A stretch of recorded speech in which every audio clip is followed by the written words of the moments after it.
Hello, hello. I am back in New Britannia. I got some crafting to do. I'm going to continue my quests throughout.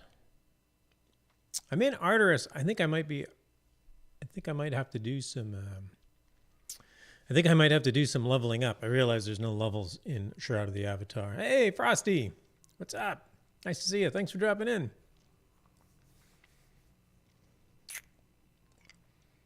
I'm going to jump back on Gravriel, the tune I've been leveling over the last few weeks.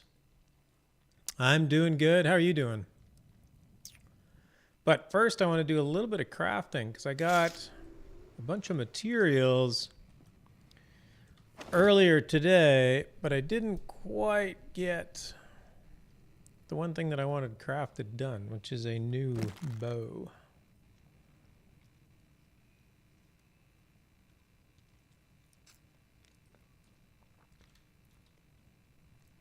Chilling like a villain. Sounds like a good plan. Good for you. I haven't done a ton of crafting. It's funny, I kind of hope to be a full-time crafter with this guy. But I just haven't got that far into it. It's so hard to get resources to do crafting. Crafting is so expensive to level up and whatnot. So I haven't done it as much as I'd like. So let's see if I can do this. I want to do a longbow. So I need 2 bowstrings and a bow staff.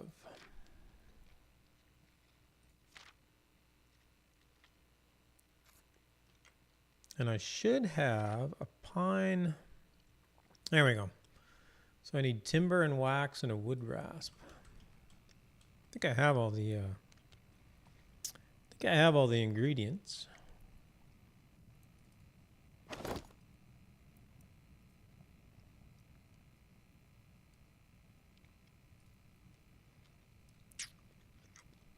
Whoops. I wanted this menu. The game's like really quiet suddenly. Let's turn some music on.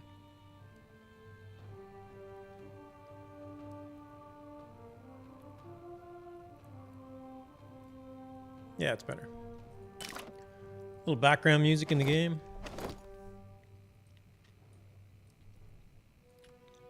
Whoop, not that one.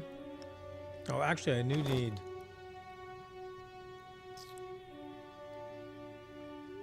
I need thread to make the bowstring, and I need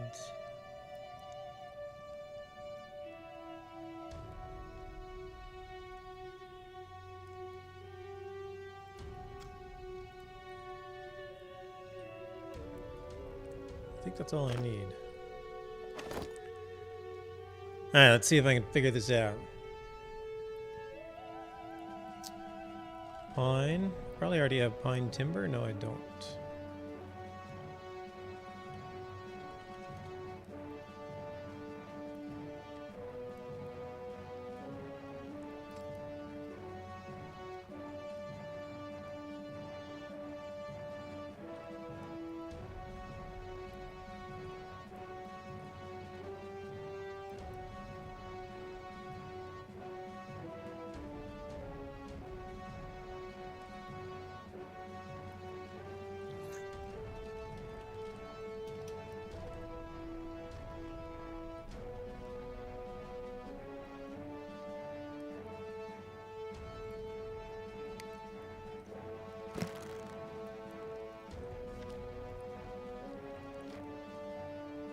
I can never remember what I need.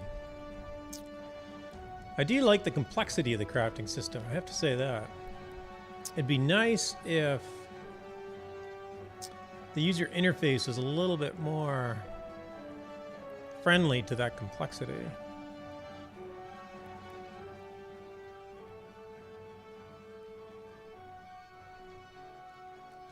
Like, it'd be nice if I could click on pine timber right here and go to the recipe for it, or something like that. All right, pine timber.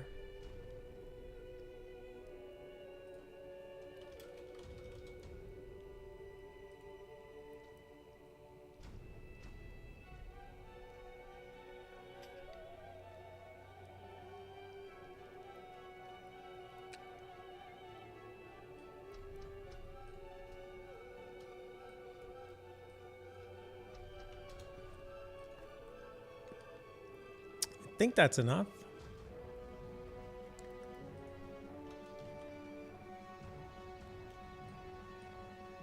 Grab some scrap, because that'll probably help.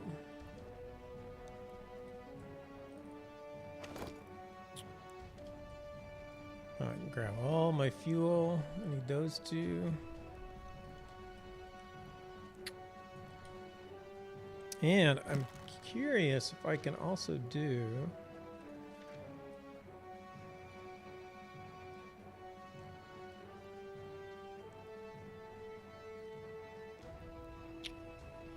Okay, that's the only bowstring I have. I can do a leather bowstring? That's interesting. So if I grab leather...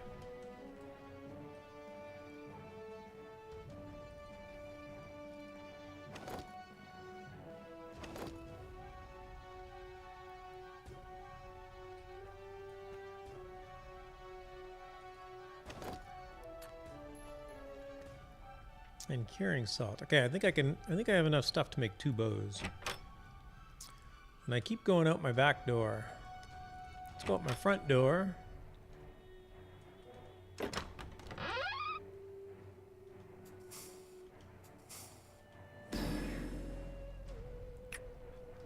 In this player-run town that I'm in Baron's Reach, and my house is over on this side of kind of like the main area of town. The crafting center used to be right here, which was really convenient, but they moved it on me. Now it's not nearly as convenient. Oh well. So I got to run a little bit further. And I always fail at casting dash. Come on, go Gravity, you can do it. I know you can. I have faith. There we go.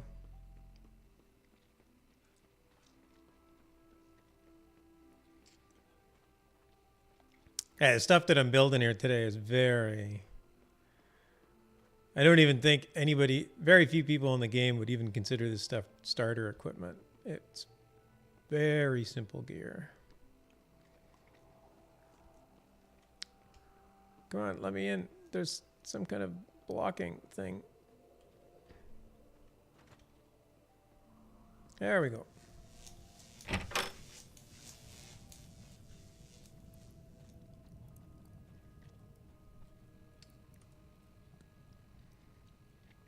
All right, let's see if I can make 2 bow staves. This should be fairly straightforward, I think.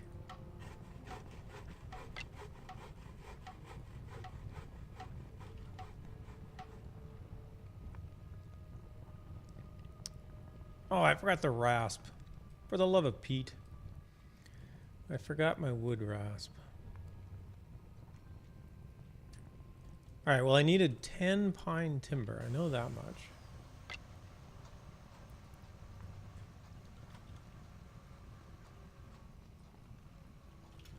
Pine timber.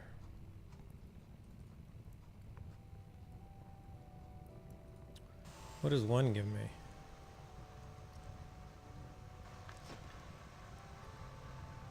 I get 2.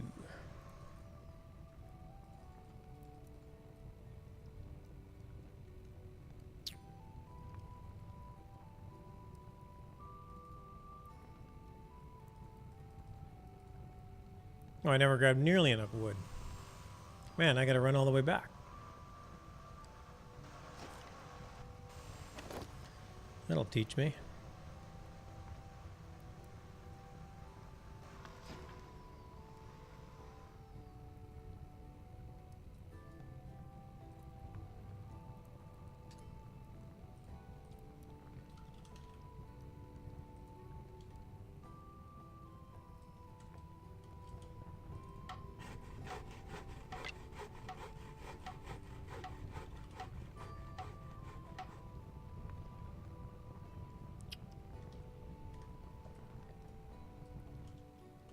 All right, wood rasp. What did I forget? Wood rasp and more pine wood.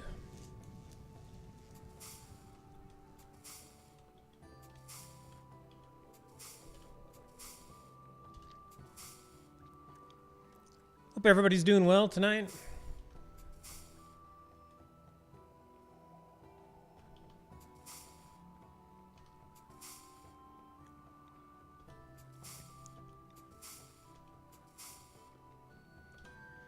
Hope you had a good weekend. I had a very uneventful one. Kind I like the most.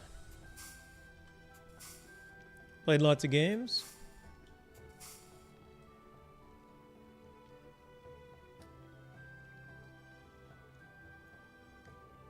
I play a lot of Lord of the Rings Online. Still a huge fan of that game. And I'm into Overwatch right now as well, which is fun. Got some friends in Overwatch, so we quite often play together, which is always a good time.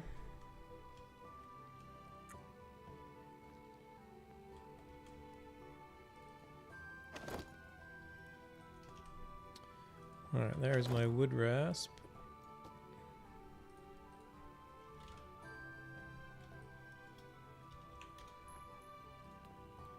Grab a bunch more wood.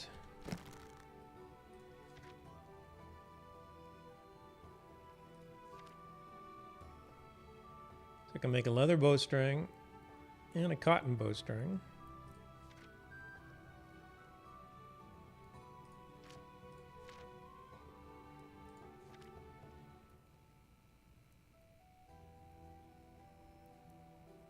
Ah, I need 2 bowstrings. That's interesting. I need 2 bowstrings for each.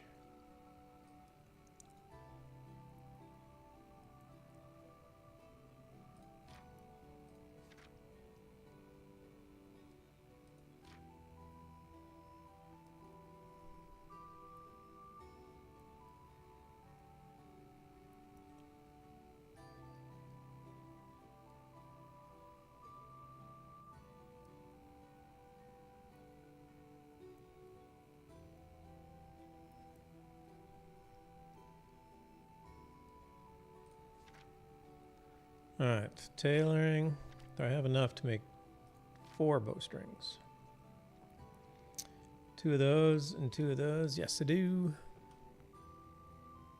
Alright. Close my back door. My broom's getting out.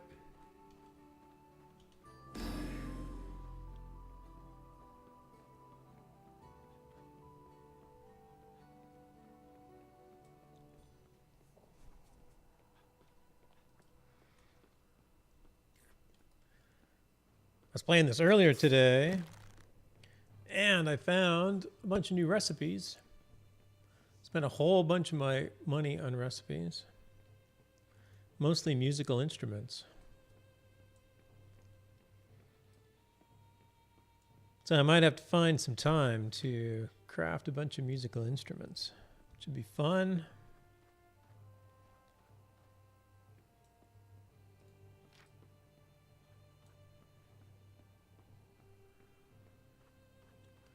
I don't know if they'd sell. If I could put them on a vendor. I don't have a real good vendor spot. Although my guild has good vendor spots, so I could put them on one of the guild vendors. They might sell. We'll see.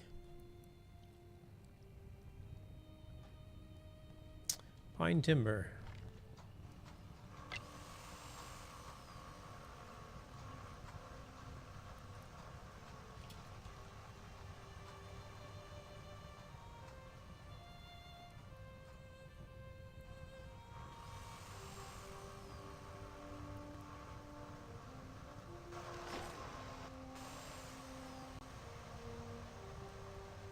You crafted an exceptional item, pine timber.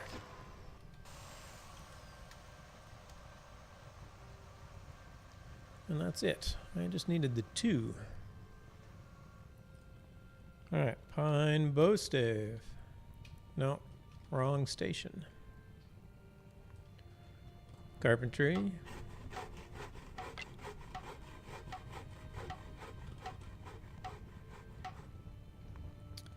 Pine long bow stave. Make 2 of those.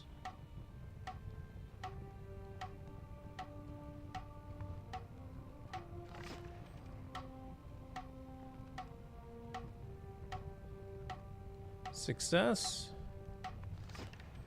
And success. I must have carpentry locked, I think. Didn't see any skill gains. Yeah, carpentry's at 88 and locked. This is probably my highest skill, and I took it up this high because I actually made a row home. which I think you needed 95 for. And I get +5 from the station and +5 from another tool that I have. Hey, JJ, good evening. Welcome. Thanks for dropping by.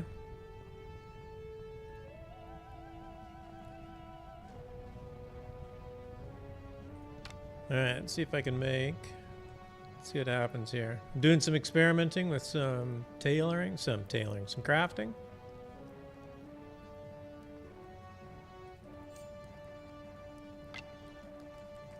Is this tailoring?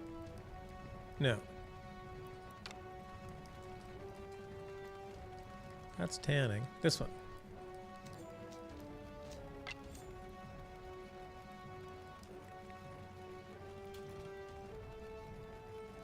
All right, make 2 cotton bowstrings.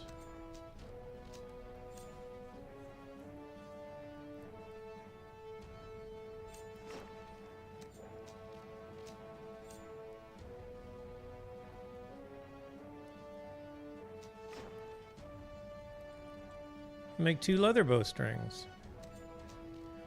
Enjoying the double XP? You know, I don't care that much. I haven't got to a point where I've like run out of XP.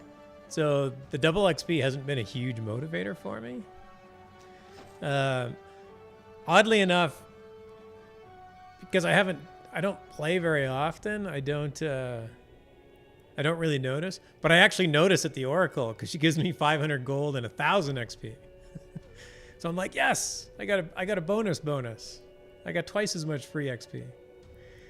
Yeah, but I am very certain that it is it's accumulating well. All right, I have my bowstrings. And let's see if I can make my bows.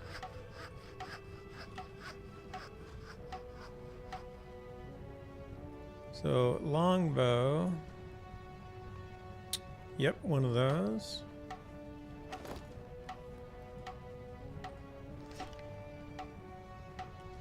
Pine longbow +2.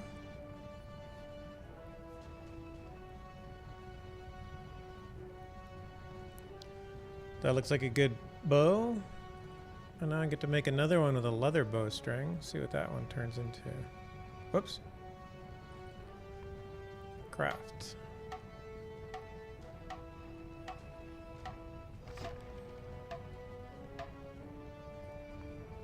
All right, 2 pine long bows +2.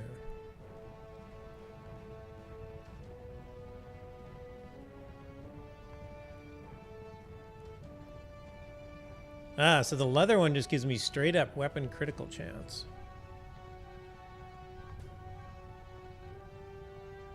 This one gives me less weapon critical chance, but attack speed as well. Not bad. All right, cool.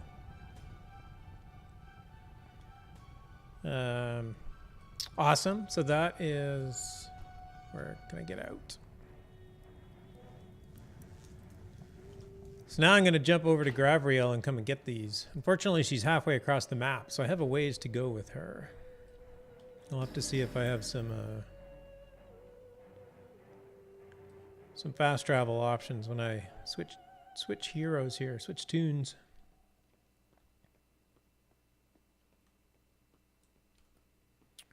I do like to craft, though. I realize it doesn't always make for compelling stream time, but I wanted to get this done before I continued with Gravriel.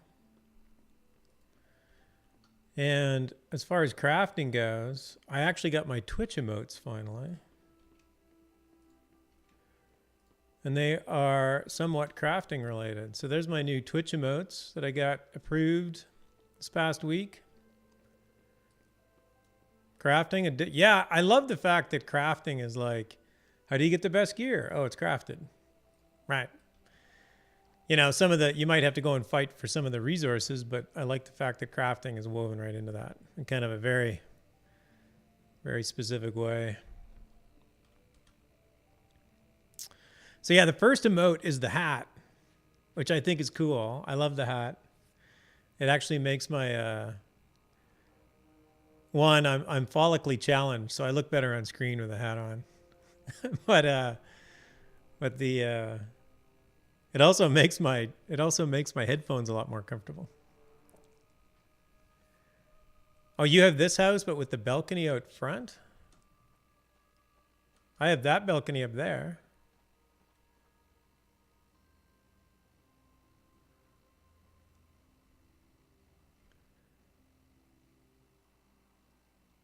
Yeah. I hardly ever go upstairs. I should probably put something on the balcony. Shouldn't I? Like one of these. Here, let's do that. Let's take this. There's a bit of a hole there now, but I'll fix that later.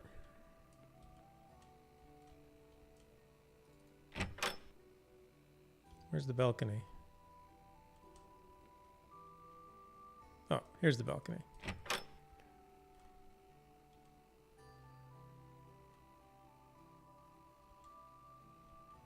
Let's put it here.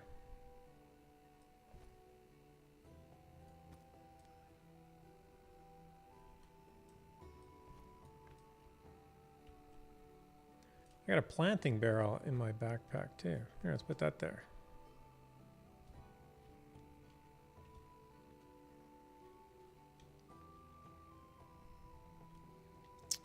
All right, this is my trade with other tunes box.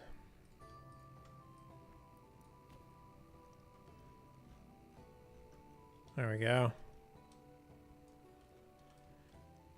Now I got to switch. Bear with me as I switch characters.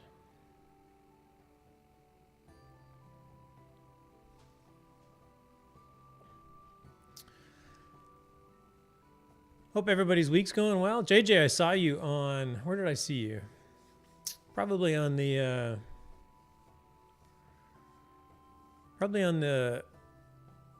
telethon. What was going on Friday? There was a stream on. I saw you in chat. I don't typically chat in the big chats. One, it's the middle of my workday, so I try and if I'm lurking in Twitch, I try not to chat when I'm also trying to work. The extended telethon, yeah, and it was their developer whatnot and stuff. I was working, it was on Friday, right? I think it was on Friday. I was working from home, so it was pretty easy to like just tune in and listen to it in the background. At least listen to the parts that didn't require you to actually watch. I probably said something, maybe. That's a cool community, though. I like those streams are pretty good. They're a bit long. I know I look at them and I'm like, I appreciate what you guys are doing and all the information you're giving, but can I get a shorter version?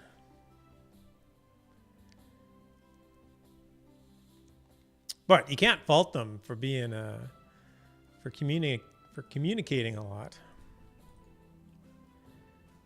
All right, let's log in. I guess I could have started on the world map.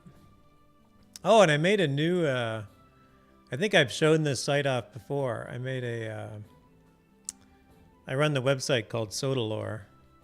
So I added, last weekend, I actually added this feature to Sodalore to map the lunar rifts. And then give the time, show which one is active, and then also give the time when the next one is starting on the actual map.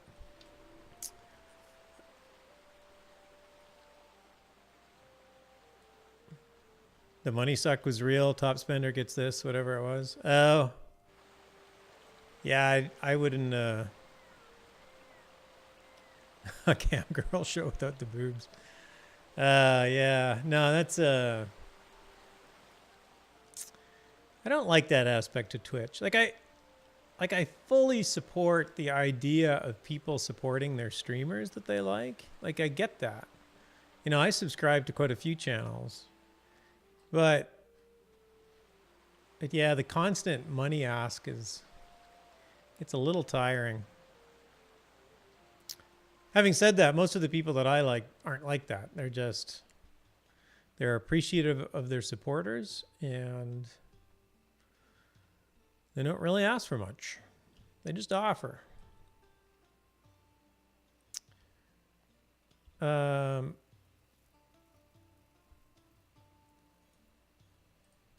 So oddly enough, I'm going to use my new Lunar Rift. Oh, this is besieged? I don't want to run through a siege. Yeah, and you know what? I actually really like the... I'm going to cheat here. Oops. Exit to menu. Exit. I'm going to cheat and just load back up on the world map.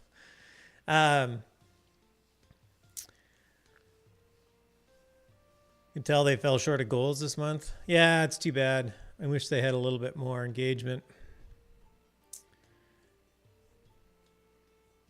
Hopefully it'll come about. Hopefully they'll find a way to get things kind of kicked off a bit better. I do like the telethon. I kind of like that idea of monetization, of being able to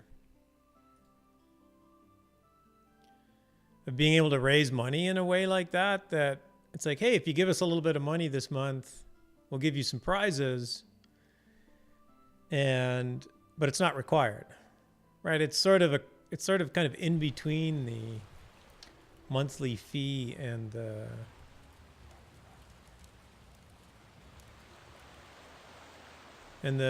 kind of free to play model where it's just opportunistic selling of cosmetics or whatever. I've made it a point to... Where's the Lunar Bridge? Solus Bridge. Over by the bridge. I've made it a point to give them at least $5 every month.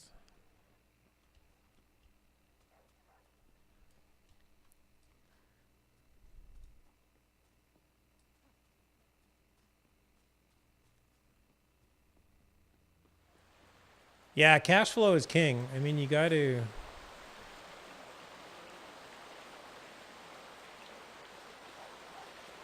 I think this one's the closest to the Lunar Rift. Yeah, cash flow is king. If you can't pay employees, they're not going to stay around.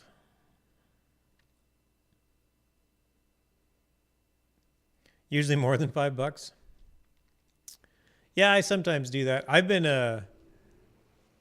was actually kind of disappointed by the removal of the store credit, because I used to buy $5 in store credit every month. And then when I wanted something big, I would just go in there on one of the telethon days and buy it and use up $5, but also use up all of my store credit. Go away, wolves.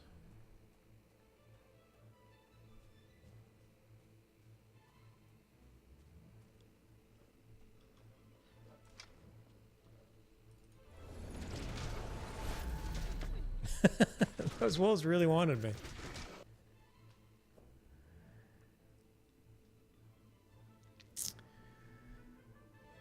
Yeah, you do that with Kodos. What did I buy? Oh, I bought something. Speaking of which, I haven't actually drawn. I actually haven't even pulled it yet. I actually bought some. I bought some lights for my house. I'll have to grab them. And apparently the streamer stuff is out. So I am one of their, I don't know what you call it. I talked to Barrick about streaming, and I told him this is the time that I stream. So this is one of the reasons why I stream at this time every Sunday night. So I might actually get some rewards for streaming. I don't know how long you have to do it for. So,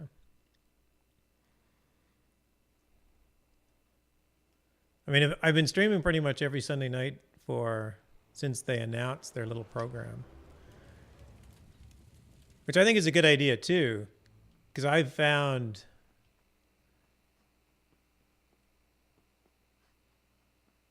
Twitch to be quite a good resource for gaming, just to find people and to kind of look at the games that people play and see how they approach things and whatnot. So I think it's a good idea that they're promoting their Twitch streamers.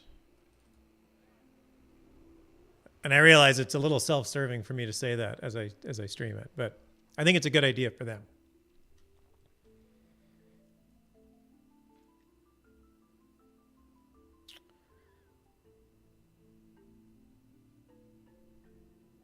Especially smaller games. They have to sort of know they're going to be a small market game. This is a pretty quick run home. I like it.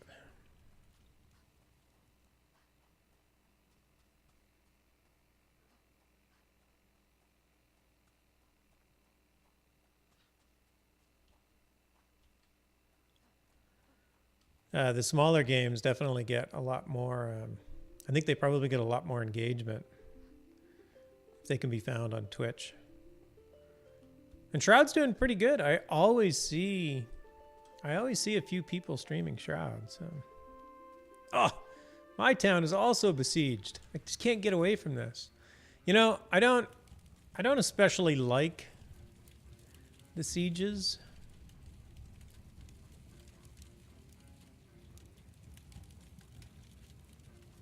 That's just kind of a personal preference. Actually, it's not bad here.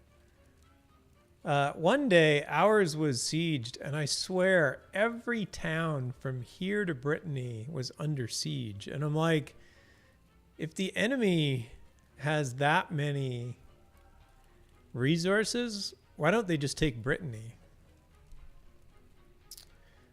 I would stream this, but I just don't have time to do a regular schedule. I enjoy the sieges. Oh yeah, no, I'm sure the I'm sure the sieges are good. I'm gonna try and run through it.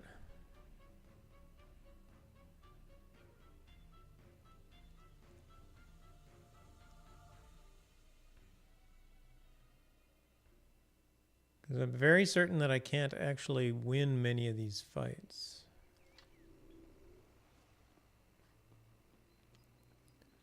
Can go around the right edge. This is the Hills Siege. So you mean down this hill, right?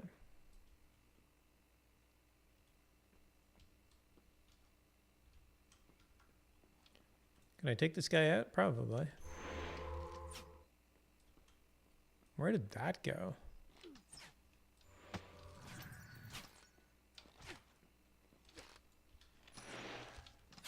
Oh, that guy's going to give up. Apparently I dragged him too far.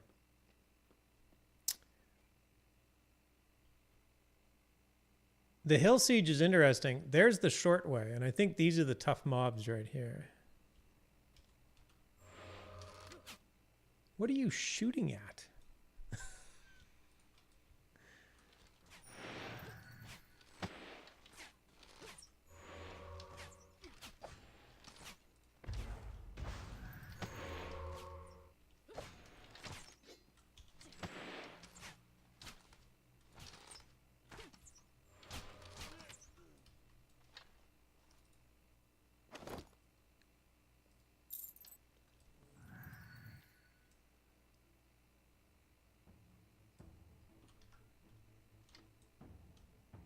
I should do that. Could do that too.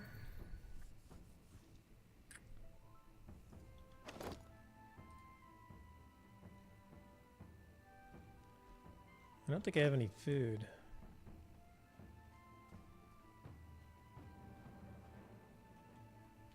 All right.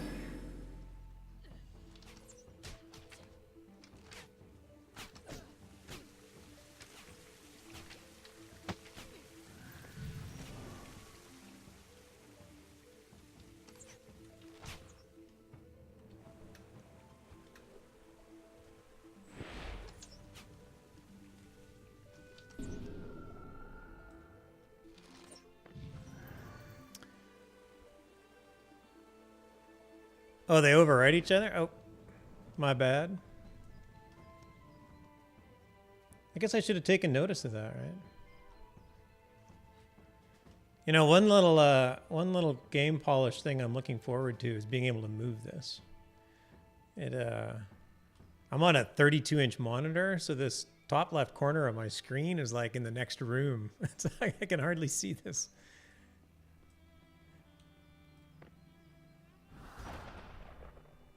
Yeah, the buff icons are small. They're not right in front of your face. There we go. +7 dexterity.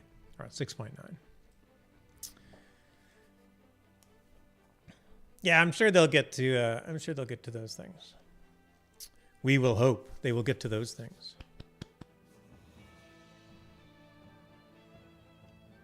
I made some food today too, and it was interesting because my crafter isn't that high level.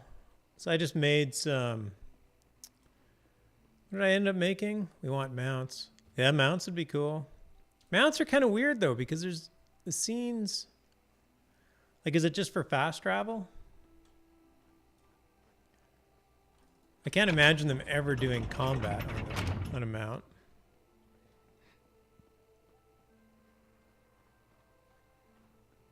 Which means if you get into combat on a mount, you'd probably end up getting knocked off.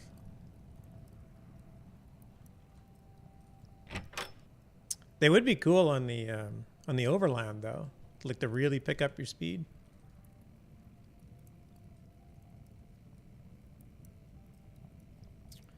I suppose if mounts were complicated enough, you could use them as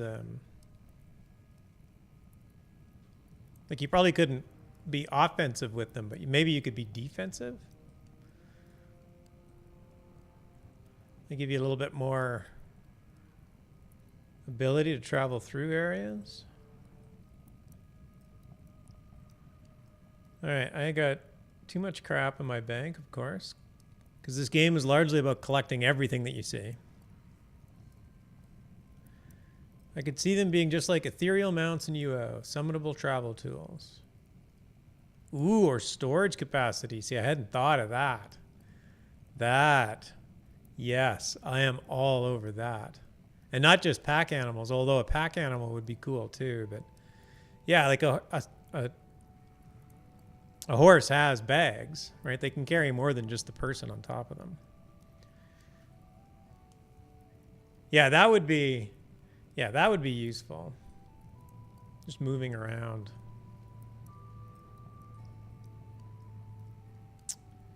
I don't need my... What am I doing? Oh, claim rewards. There it is. Claim.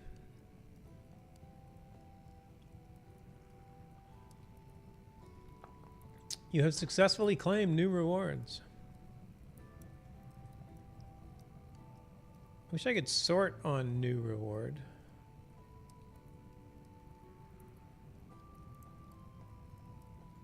Oh, I got my eternal patterns.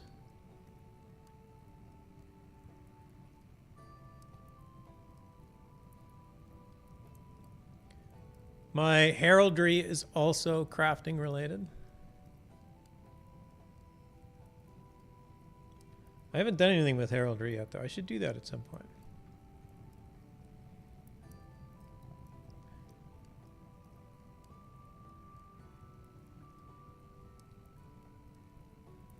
I honestly don't know what to do with any of this. I should put the Founder's Crystal Sword up in my house, shouldn't I? This is probably worth showing off. Let's do that. I'm never going to use it.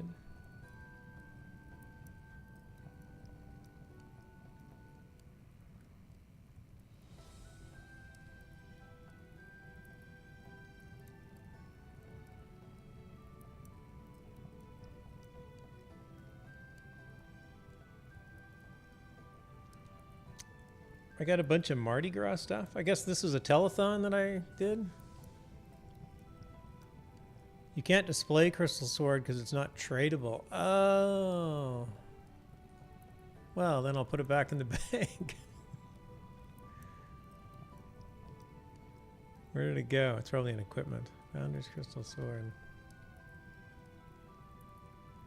Oh, I got emotes from the Merits app.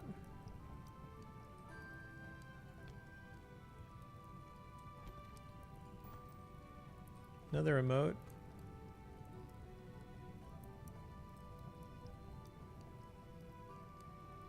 I got so much stuff in here that I just haven't bothered to even look at. Oh, here we go. Ornate iron and glass wall light. That was what I bought at the telethon.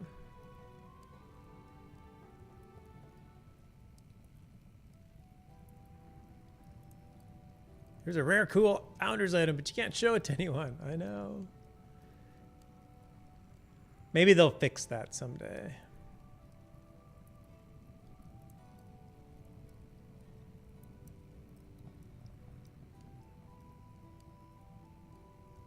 That looks like all my new stuff.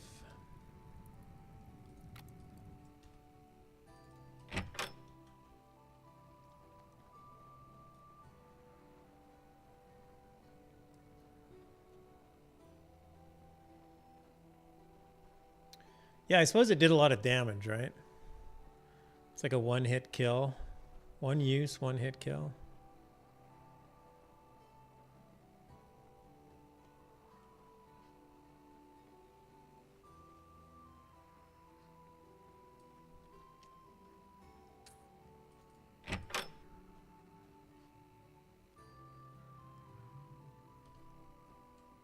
All right, where do I want to put these lights? Let's just put them upstairs for now. Why can't I go upstairs?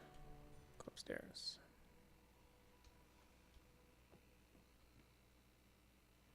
Oh, but I didn't see any streamer stuff in there. That's the other thing I was checking for. There was nothing in there for streamer stuff.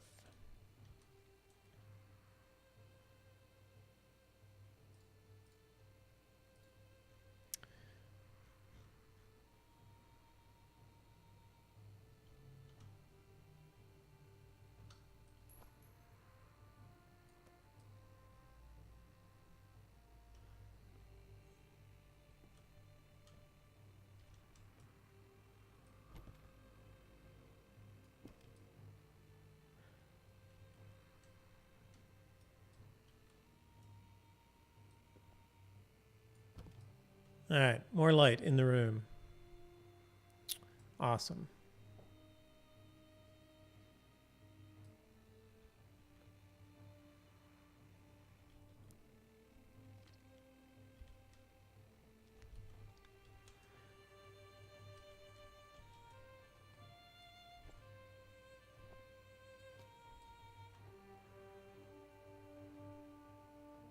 Nice cloak. Actually, it's quite nice. Guess I could wear it. Damage resistance 1. Maybe I should wear it. Equip. There we go.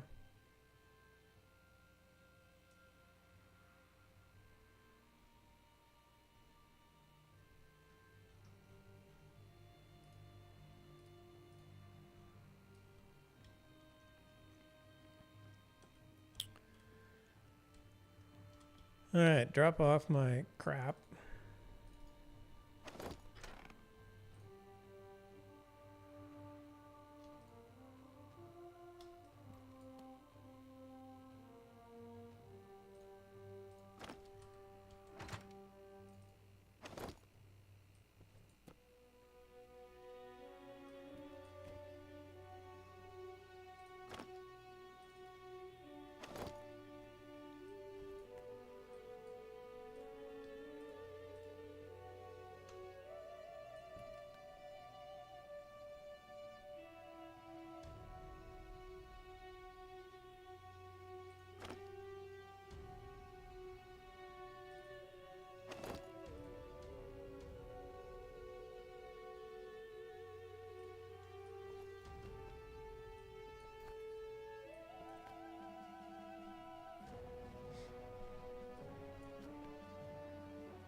What is rotting flesh used for?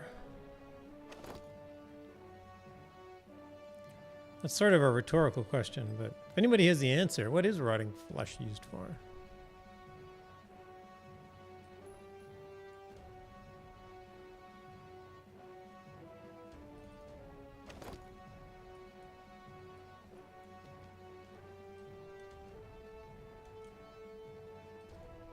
Hey, Mythic's here. Hello, Mythic.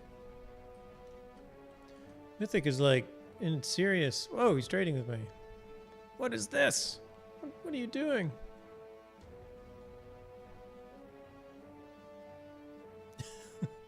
Mythic's just giving me stuff.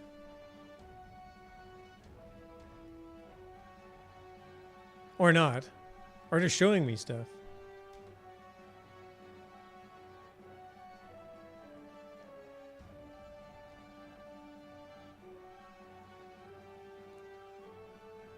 Summoning whistle necklace. Nice.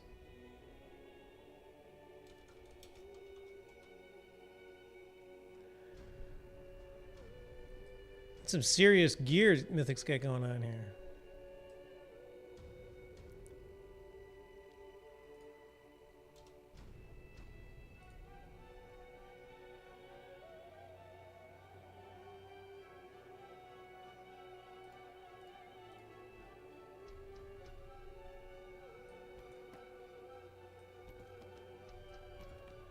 Oh, and he's gone. Where'd he go? That was weird. Oh, he just logged out.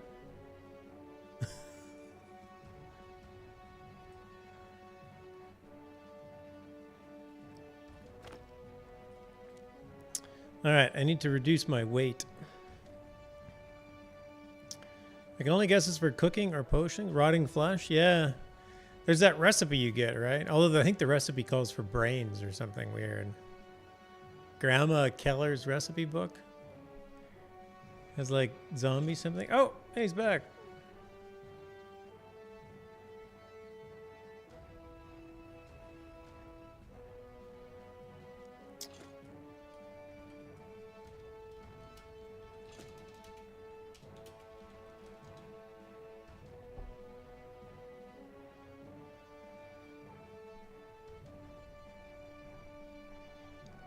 Mechanical parts? What is that?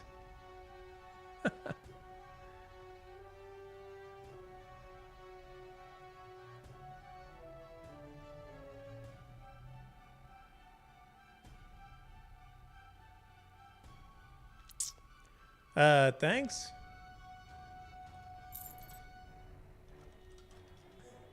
I don't even know what mechanical parts are for.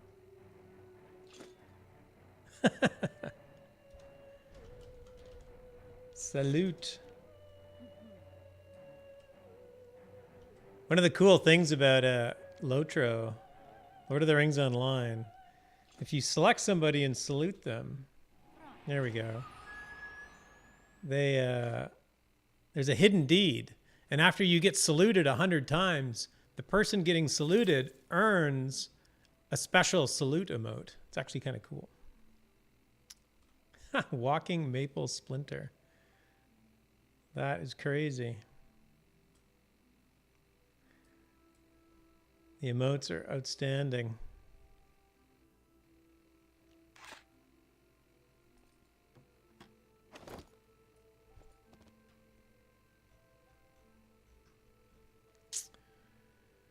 Can build a wheelchair with them and other mechanical stuff.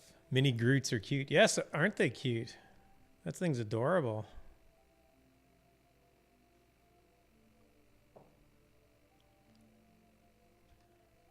For sure. Did Mythic glitch again? What's going on? That is very cute. Oh, no, he's just hanging out. I guess I get to keep his pet. Oh, there he's back. In new gear.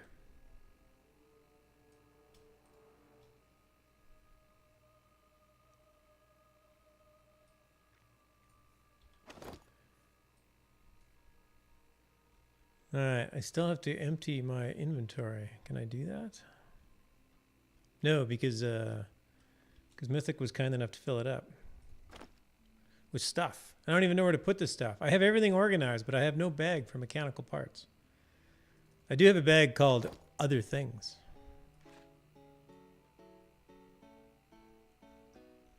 Mechanical parts are going in other things.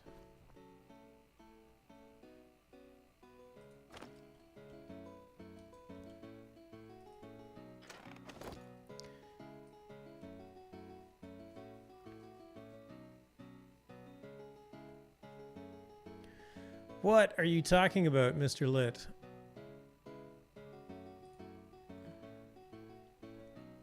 Apparently nothing.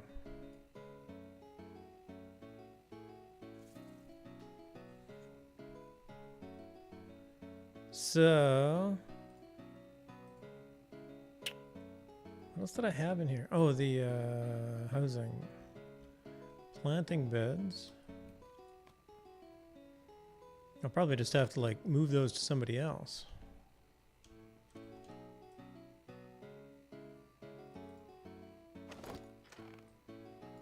I'm slowly collecting like potions that I have no use for.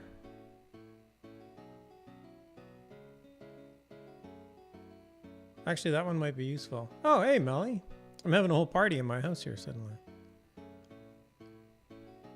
Oh, haste.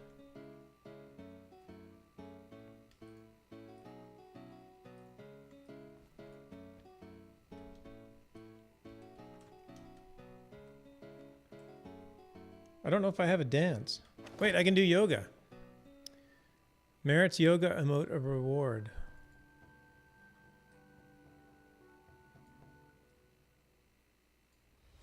Oh, I have a tree. Do I have the tree? Emotes.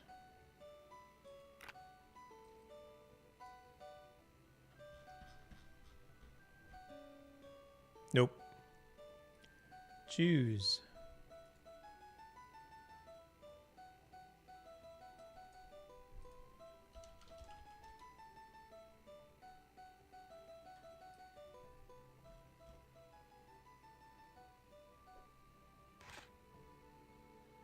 That's it. There's my tree.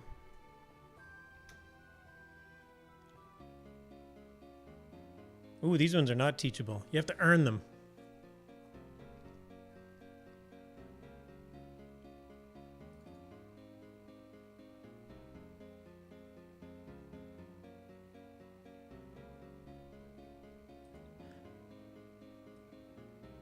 I was actually talking with somebody whether or not they had Namaste.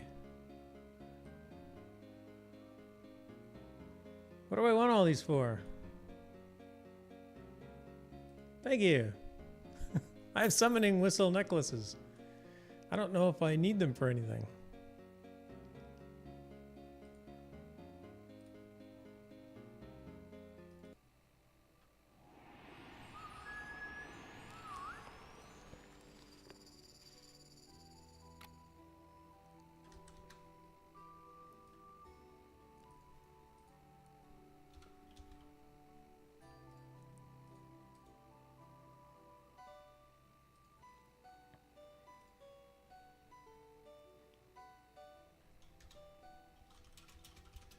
What do the necklaces do? Dual Accorpion? No, I'm probably gonna die.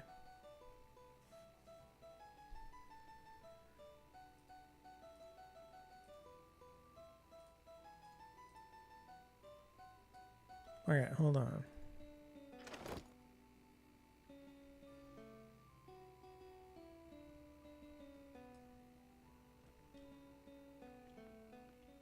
My god, the pets are like blocking animals. That's annoying. There's a little bit too much clipping between creatures in this game.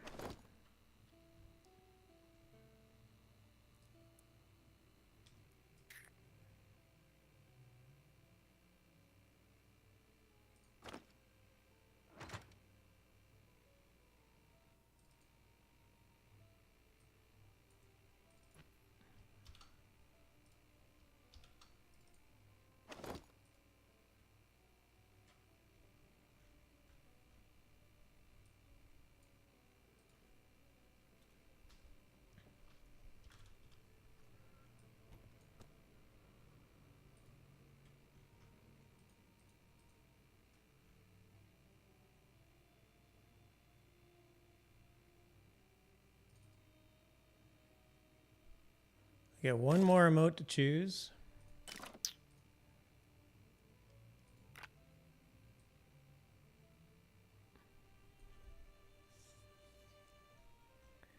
Oh, the burpee's a good one. Let's do burpee.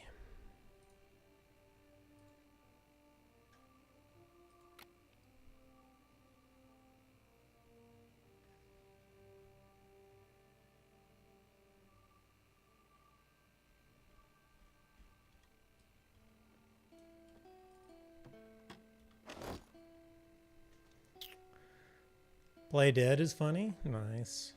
Do I have that one? I wonder if I have it. Let us check.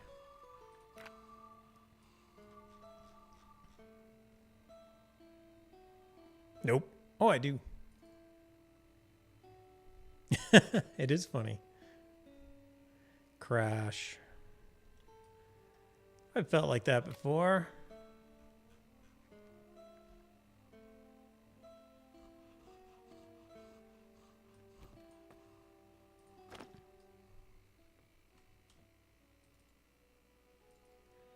And a pet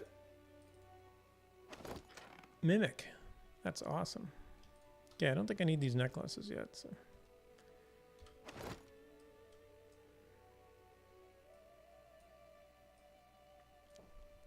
Man, archers have to carry around a lot of weight.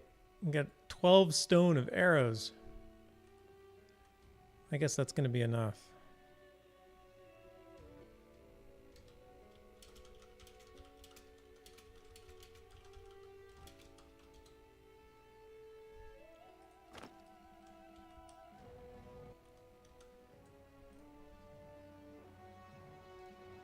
Oh, and my cloak got messed up on me. Probably because I played dead and never came back. Cloaks have a bit of a tough time. Let's go hang this up.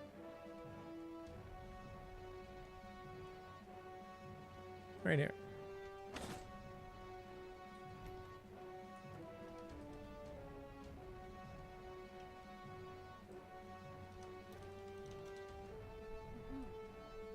Take care.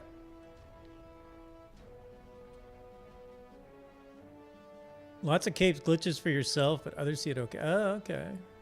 Cool. Yeah, I gotta get back to my questing. If I can.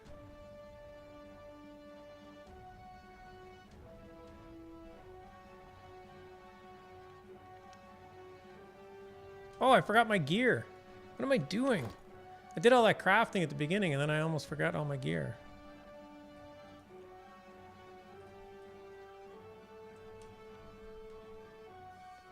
I'm not paying attention.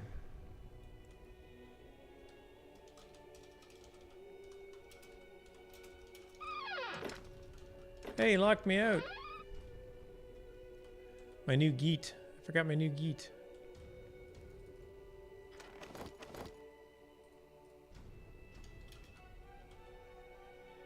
Oops. Bow.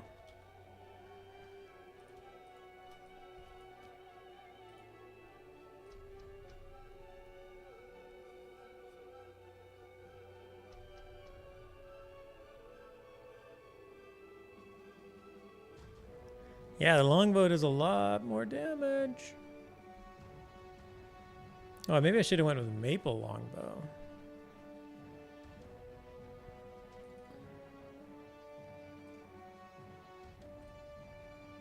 All right. That's my new bow. And earlier today, I made myself some new armor. I'm missing the action. Oh, one sec. What's going on? Oh, those are no value, no trade. Spooky chests are fighting. And they're going crazy.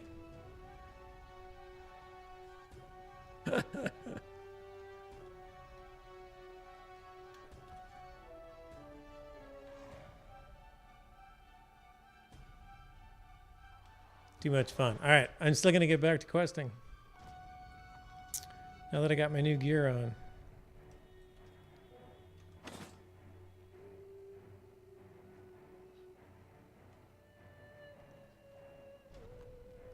Okay, got a much better bow. I now have a full set of leather armor, including the Helm of Love.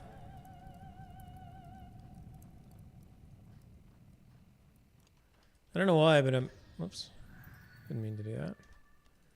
I'm still carrying around my bagpipes.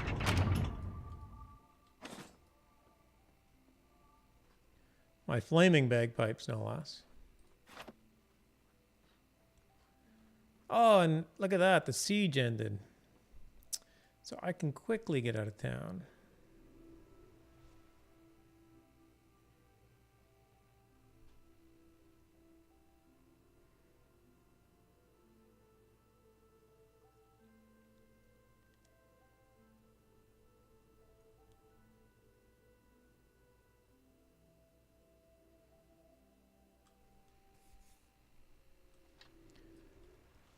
A wolf.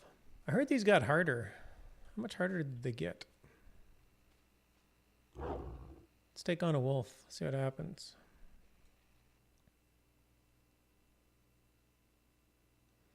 I might be running for my life here. We shall see.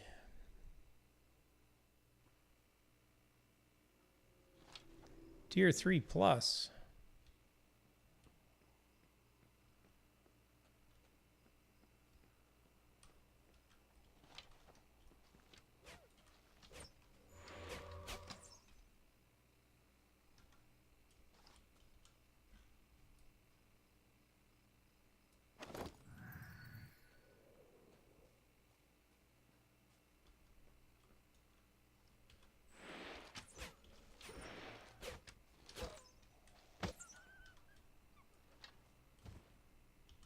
Hey, what else?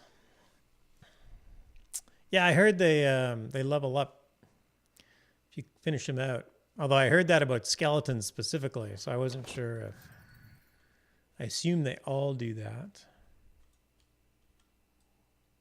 I just emptied my bags, and now I've immediately jumped back into a crafting mode here. Thanks for coming by. What else? Nice to see you. What is my primary magic? I don't really have any magic.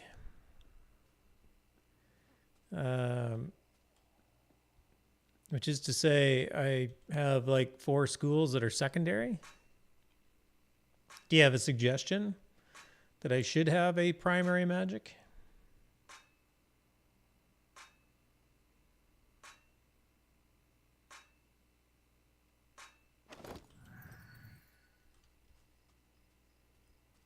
For archers is handy.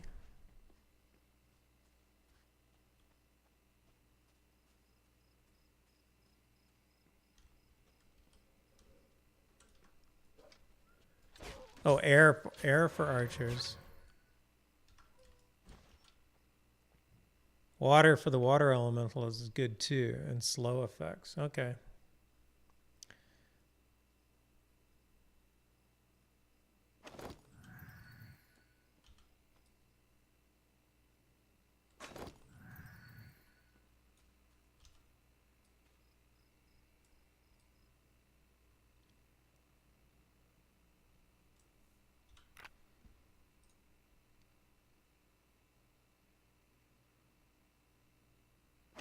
I haven't taken anything in water.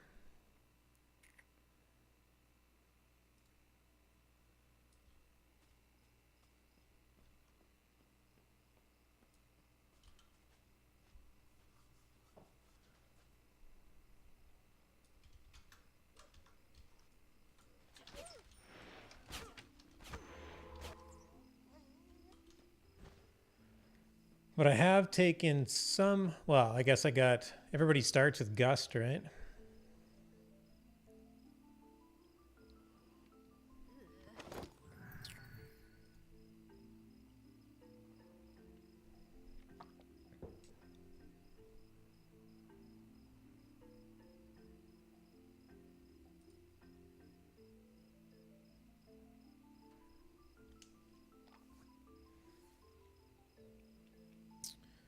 That's a slow effect.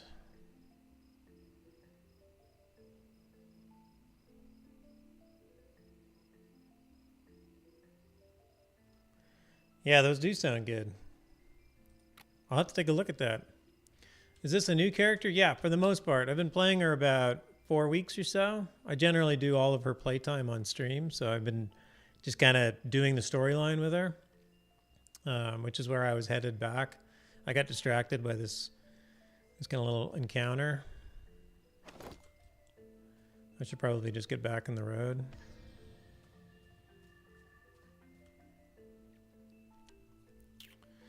But yes, this is Gravriel. I rolled her about 4 or 5 weeks ago. Probably more than that. Probably right after release. 6 weeks ago, maybe. And I've been slowly going through all of the content along each of the stories.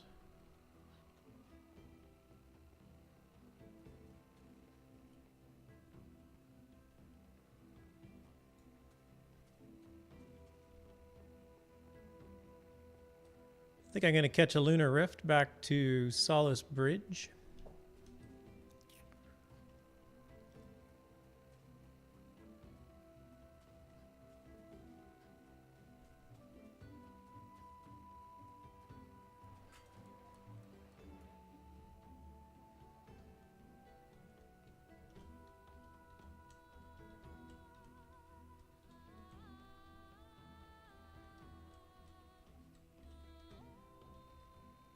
I'm definitely enjoying the stories with her.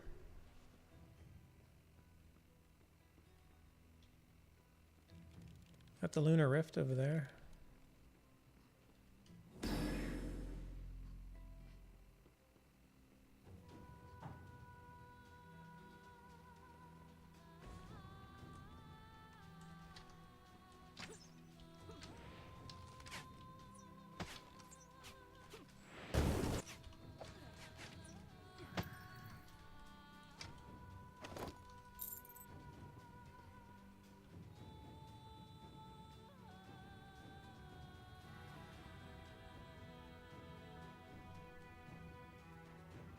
Person's just hanging out.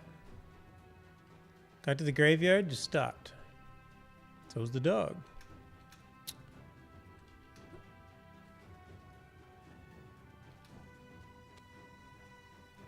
The open world nature of this game is kind of weird though, because of course, you know, I run into, I mean, that guy, there's no explanation of where that guy just came from.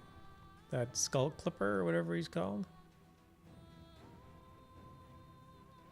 I believe this should change in about 7 seconds. Let's see if it does.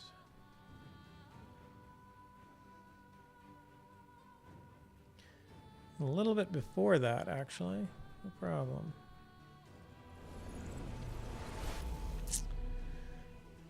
But there's no explanation for the sieges in the storyline. So when you first start out, like you play a little bit of the story. Like I started in Solace Bridge outskirts and then did Soul Town and then went to Arteris.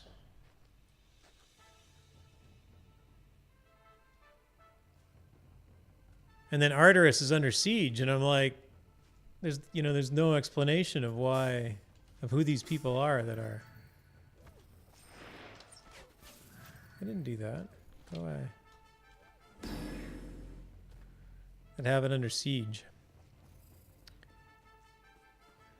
The bridges, the lunar rifts, yeah. Let me run away from this wolf. Oh, I think he's already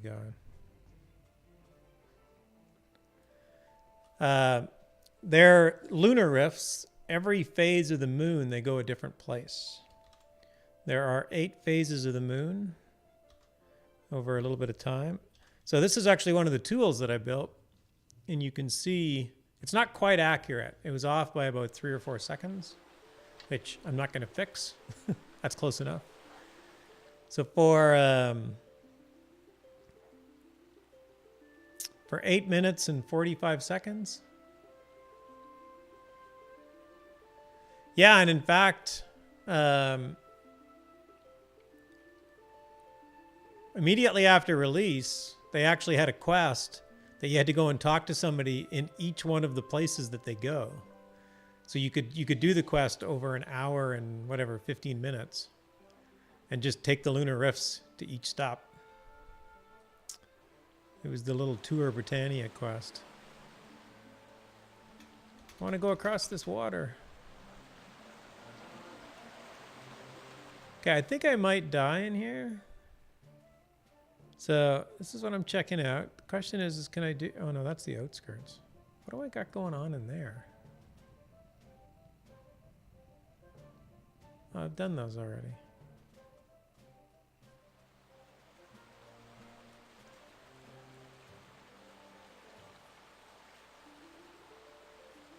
Oh, you have that quite... There's no time limit on it.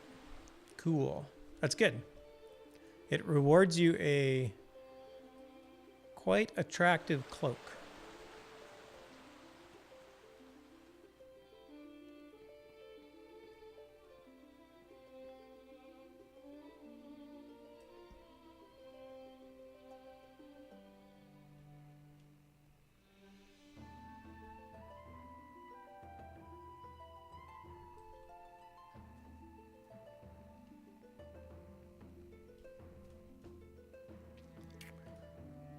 I'm a little lost.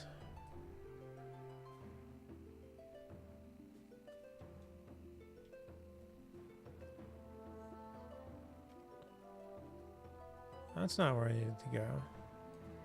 I need to go to the Tower of the Shuttered Eye, which I thought was around here somewhere.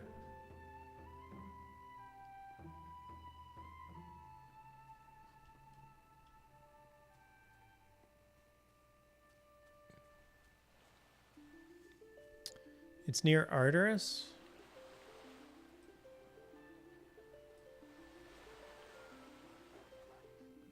I am sort of near Arteris now.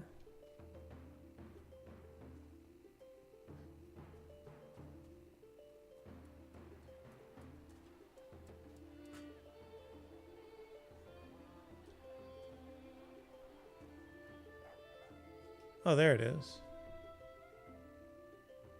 Oh, yeah, I was north up the coast. Okay, I understand where I am now. I have figured it out.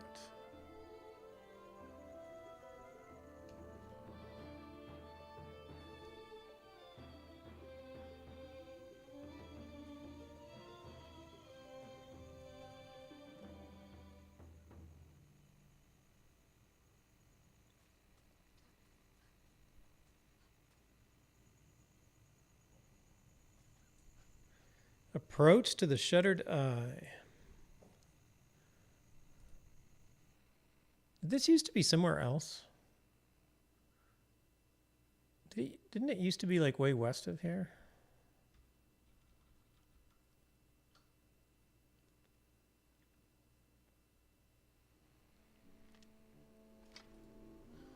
No, it did not.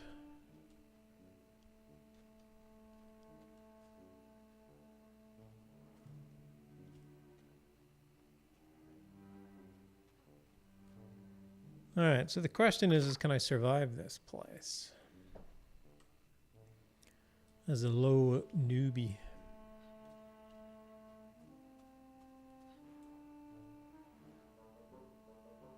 No, apparently there is a specific road that I was just on that goes right to the tower.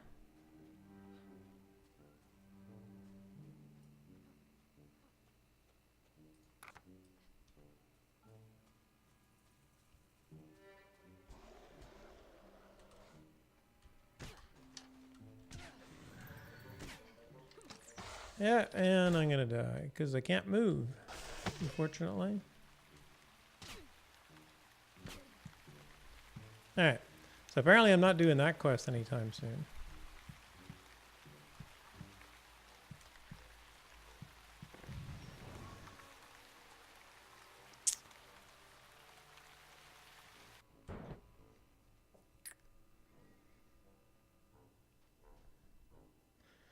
So it looks like I have a whole bunch of work to do. And that was kind of weird because I was in Arteris. Everything that I was doing was relatively easy. And then this is the next step on my quest.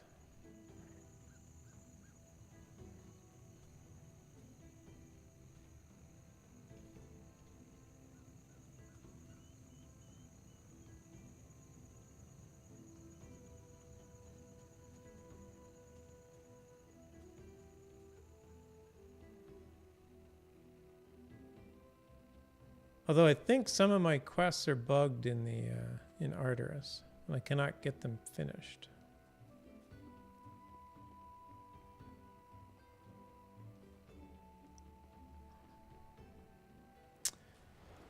And they're under siege.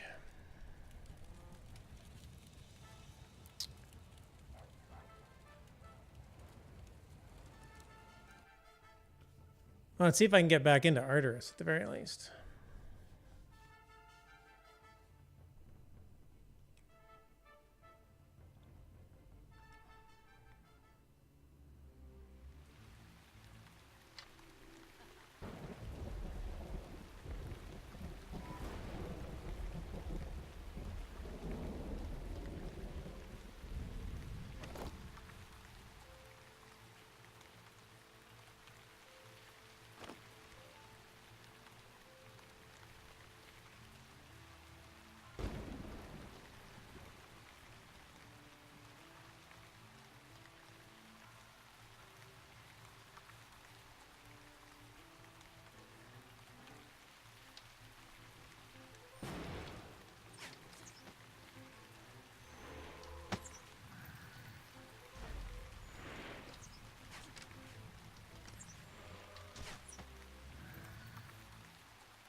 Like that, I managed to survive. Have to count my small victories.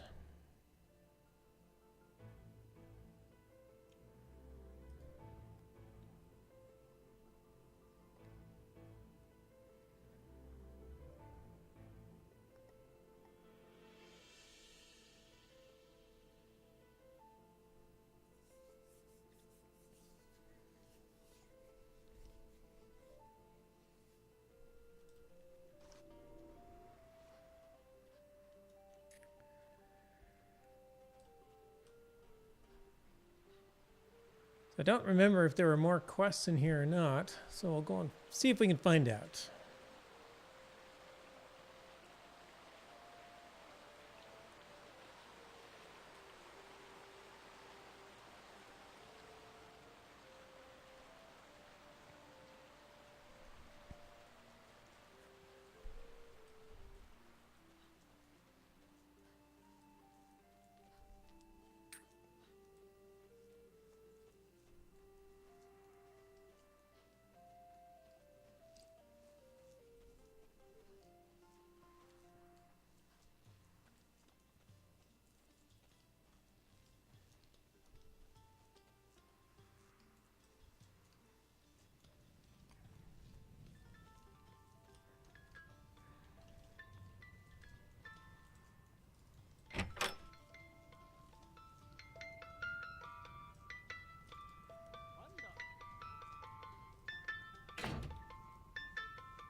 Not surprisingly, the carpenter has no quests for me.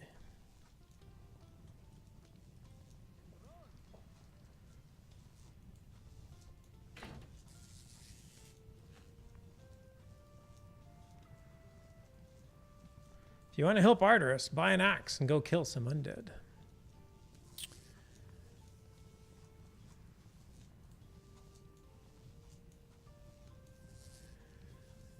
Nice. What else says? Before I forget, I already put into Discord, mentioned it on an Algarian stream, but if you or anyone needs a room in Baron's Reach, I have 20 in-basement rooms I'm not using. Awesome stuff. You got the 5-story in-basement from the telethon. It is huge. That's cool. I'll have to check it out.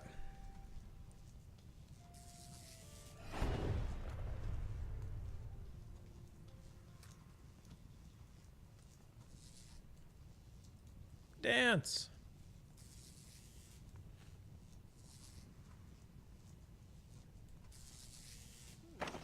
This guy's performing something called the Forbidden Dance.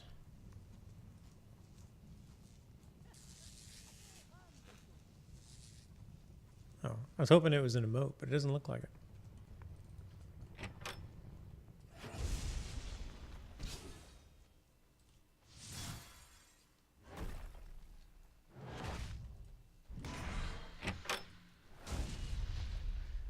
Bankers usually don't give out quests, so I'm going to ignore him.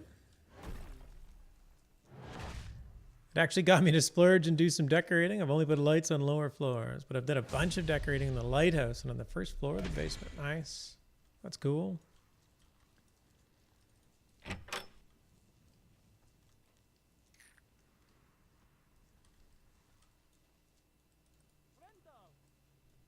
You need any help? No.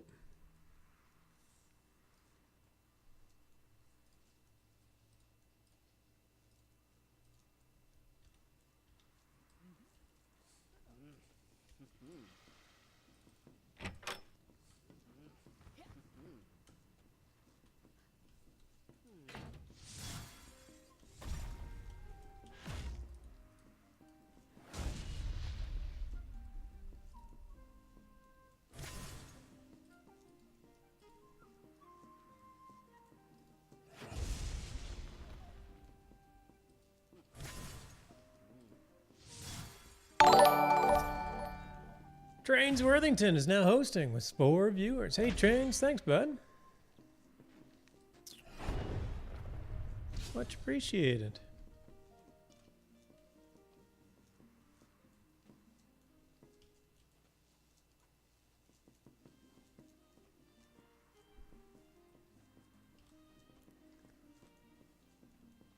I'm looking for quests. This guy should have like a dozen. He knows everybody. Hey, Trains, how's it going, man? How's your night going? Hopefully it's good. Hopefully your weekend was great.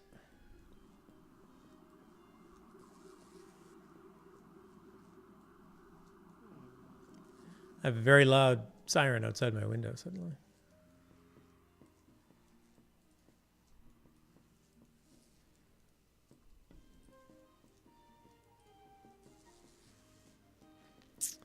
Just got pizza. About to be amazing. Outstanding. I had pizza tonight too. Regular weekend occurrence, my wife and I. We actually make the dough and everything. It's been fun. Believe it or not, pizza dough is incredibly easy to make. That guy just left on me. He just walked out the door. I was talking to him, and off he goes. So what do you have in your pizza, Trains?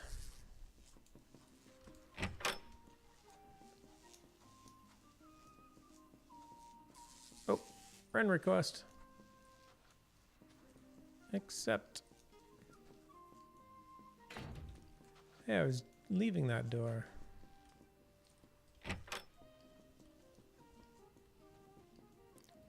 Bacon and pineapple.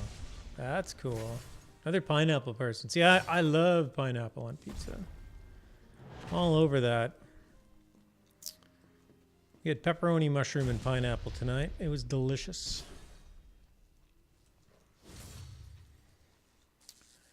I never thought about bacon on a pizza, though. I might have to try that.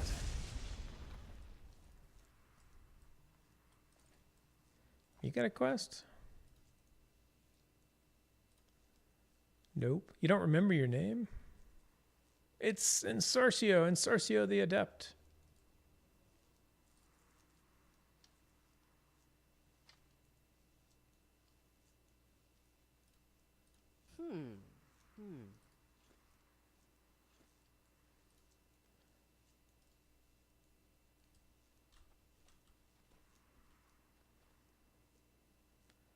Hello, Jarek.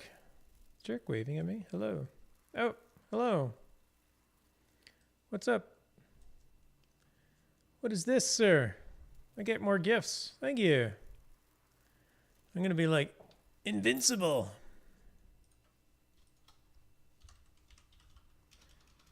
Salute. This is not the first time I've got gifts from Lunar Dragons. Thank you to that wonderful person. Thank you very much.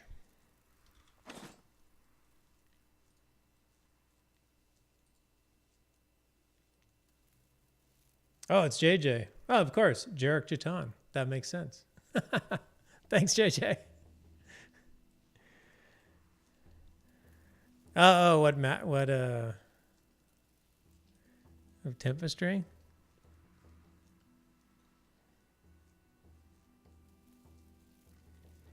Outstanding. Yeah, I'll have to. Oh, skill trainer. I should pick up. I should pick up the water because the water looks interesting.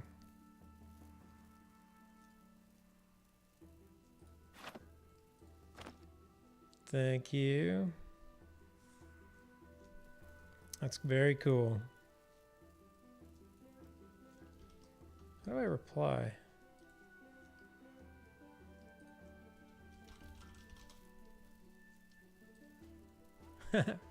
Thank you, thank you. All right, now I got to...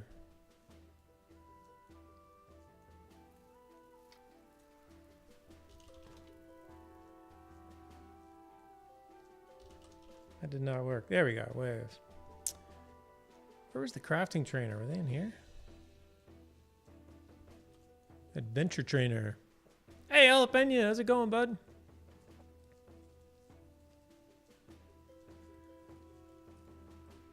By the way, Olap, you missed the news earlier. Unless you were lurking. Oh, thanks for the bits, my friend. You can also do a tip of the hat now.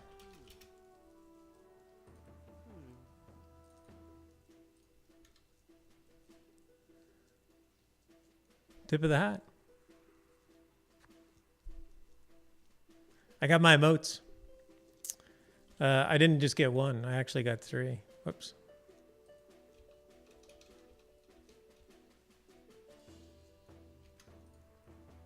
And by the way, they're all crafting. And I figured all opinion of all people would absolutely respect. There we go. Now we got the hats flying. Outstanding. Would absolutely respect crafting focused emotes.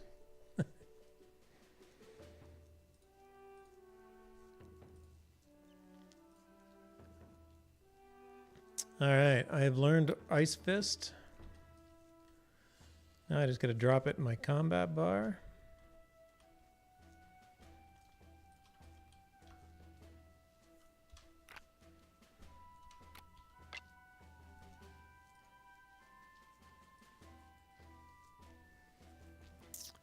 That was your first masterworked bow? Wow. I have not gotten into masterworking yet, so that's very cool. So what? It's just a hard maple longbow, right? And then masterworking. You do masterworking on the finished weapon. Mundane weapon, I guess you might call it. Unmasterworked.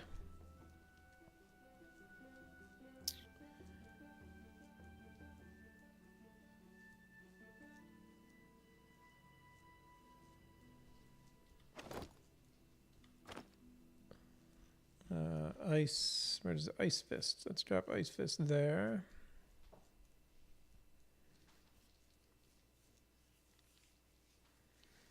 Thanks, Olive. Got to make the hard maple components, and you add silver to the finished product. Right. The silver thing. I do have quite a bit of silver. I just have to get started on crafting a little bit more. Then you add a gem via enchanting that gives it the magic attunement. Oh, right. Then you add gold for enchantments. Okay.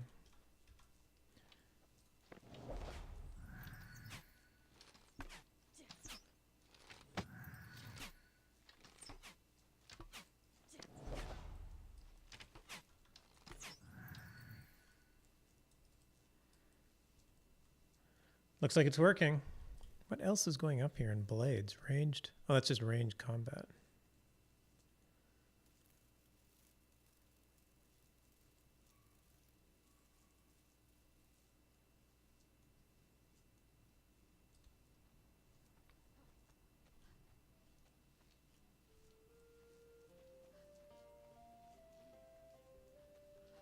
Well, it's like heads over mine.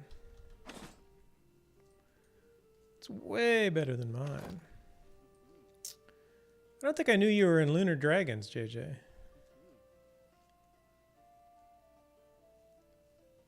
That's cool. Who else did I meet? Falcon? He's on my friends list. Whoops, that's not my friends list.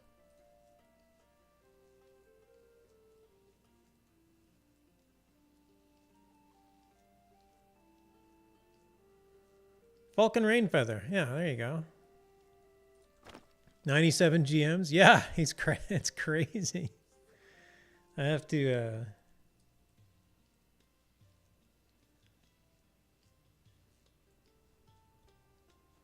use him as a meme, not as a meme, but as a goal, right? As a milestone out there. All right, I don't think there are any more quests in Arteris.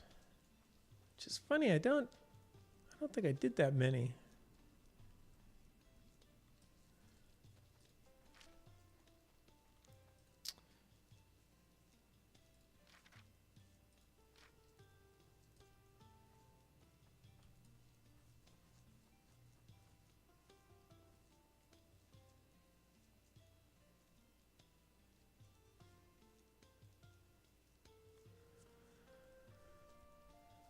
Skeleton at your computer. Stick to your goals.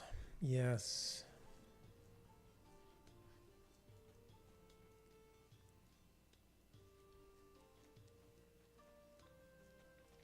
See, I have this quest. It says speak with Kasi. But I can't, I don't know if something else is blocking this because it doesn't, I can't really talk to her anymore.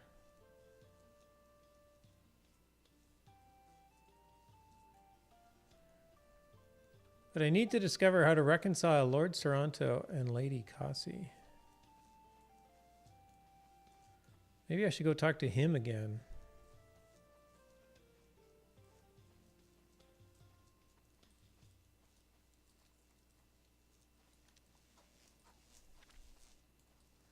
I found the spirit talker. How big is the world? Honestly, it's probably too big at the moment. There's probably, it's a scene-based world, so it's like instead of being like every little area is sort of its own instance. And in fact, every area can literally be instanced. But there's hundreds and hundreds of player-owned towns that are all these huge instances. Plus, along with that, there are... Whoa, can I get through? Nope.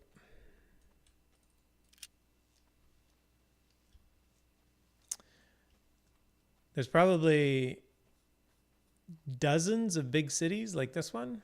Maybe not dozens, but close. A dozen or more.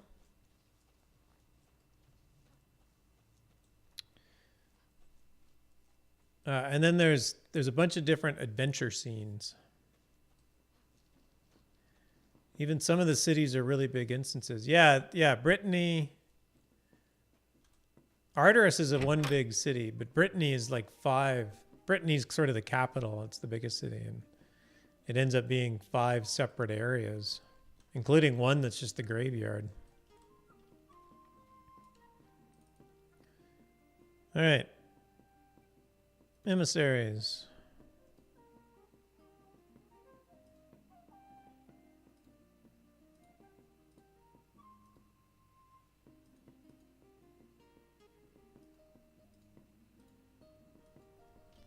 What if I speak to you of the writ?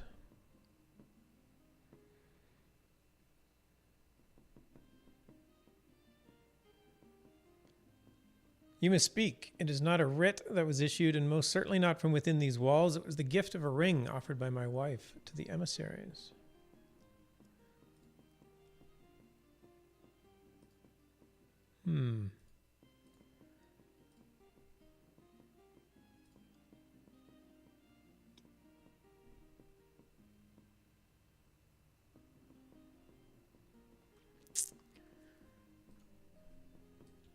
Yeah, Brittany is 3 or 4. The wharfs, the alleys, the estates, central, and the graveyard.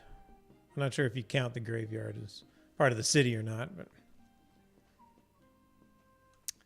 Oh, wait. Isn't there... There might be one more that I'm missing.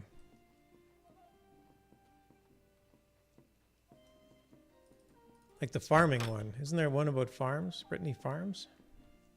Yeah, it's big.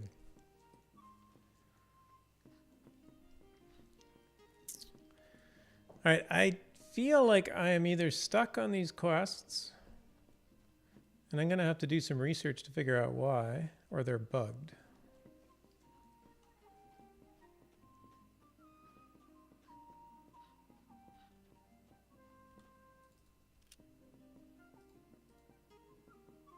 Whoa. Door's going to hit me in the face. Path of Love is really quirky. Yeah, I'm gonna have to do a little bit of... Whoops. Apparently I have a practice target. Targeted, but I can't untarget it.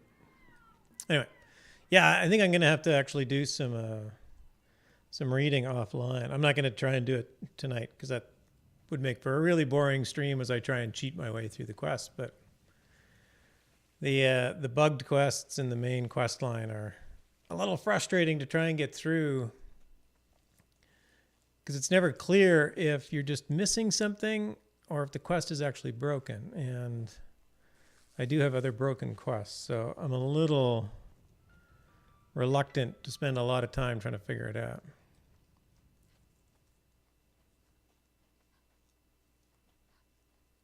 So what I can do is go back to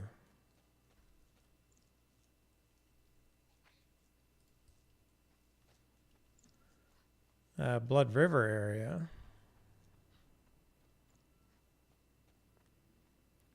And pick up my quests there, which is the quest line of truth.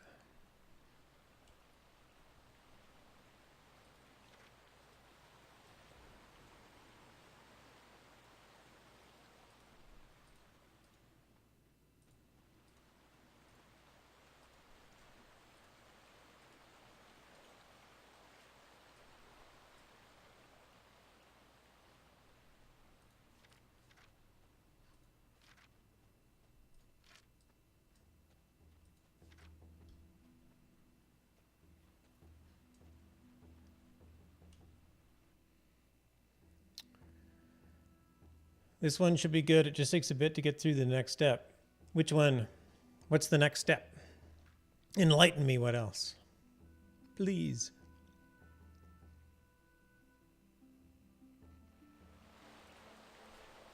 Like the actual Arteris quest? Getting through...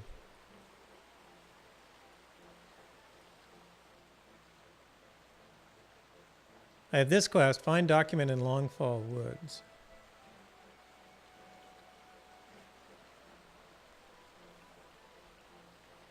Yeah, it sends me to the tower, but I just went there and just about got annihilated. I didn't get very far into the scene, and it was pretty clear that I wasn't going to get any further, so I need to do some... I need to get a bit tougher. I did get a new bow, though, in between since then, so... I'm not sure it literally makes me invincible. But definitely puts me in the right direction.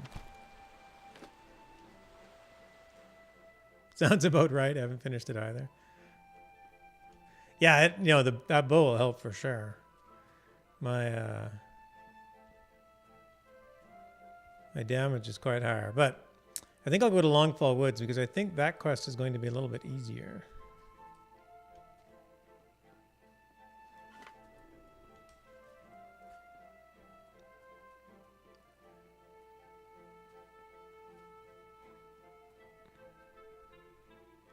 And if I time it right, I can take the Lunar Rift again. I'm using the Lunar Rifts tonight very effectively.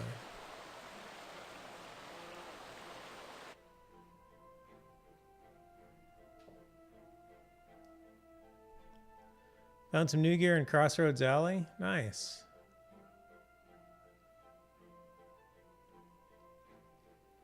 Good to know. Yeah, I should probably take a little bit closer look at my gear. And I did actually want to be a crafter, so I was trying to make some of it myself. But I'm not a very competent crafter, so... Oop, friend request. Accept. Oh, go away, spider.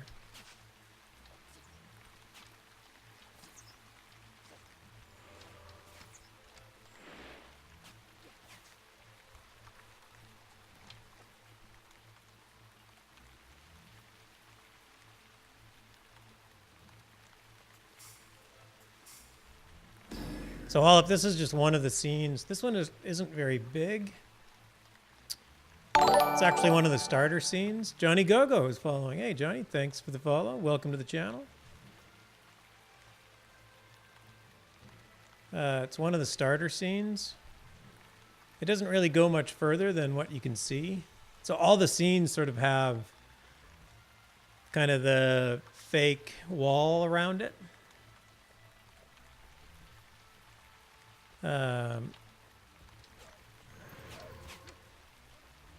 So you can kind of get a sense of these trees are all a wall. So we're all in this one scene, and then you go over to you go out of the scene to the over map, and then back into the scene. This is currently going to Owl's Head, and I want it to go to West End, which it's going to shortly.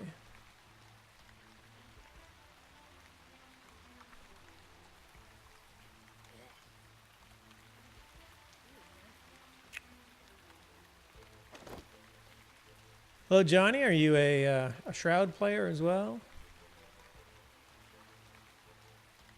West End. There we go. My little timer is off by about 5 seconds, which isn't too bad.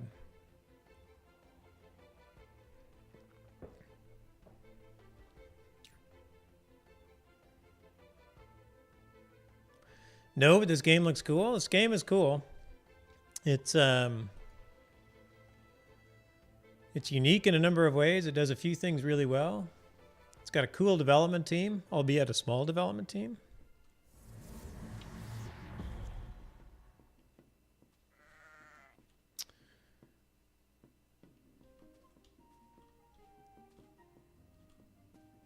I think I can get out of this town right over here. Yeah, there's a number of things that this game does just extremely well. One, the developer team is very open and honest and blunt. They're not without their idiosyncrasies that you may or may not like, but nobody's perfect. But if you want a development team to listen to you, generally they will listen to you. If you're respectful of them, you jump on the forums and post something, they will listen. They're very open about what they're working on.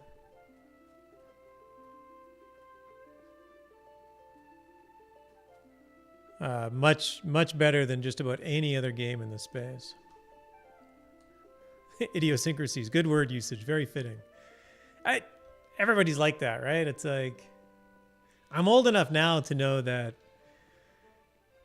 not everybody's gonna like everybody. That's just kind of a fact of life. And I could certainly point at decisions this development team has made and say, I don't like that. I think they made a mistake, but it's pointless. It's like, that's, you know, I guess it's not pointless, but it's like, hey, they made the decisions that they wanted to make. And I've always had faith in them. I think this is Longfall Woods right here.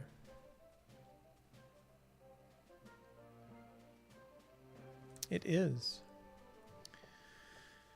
But yeah, they're cool. Yeah, we all have our little peccadillos. Robin Williams, Good Will Hunting, yes. And every month there's a telethon where they sit and explain what's upcoming on stream and answer questions from the community. Yeah, it's a cool. The telethon, they used to have a telethon every quarter and then they moved it to every month.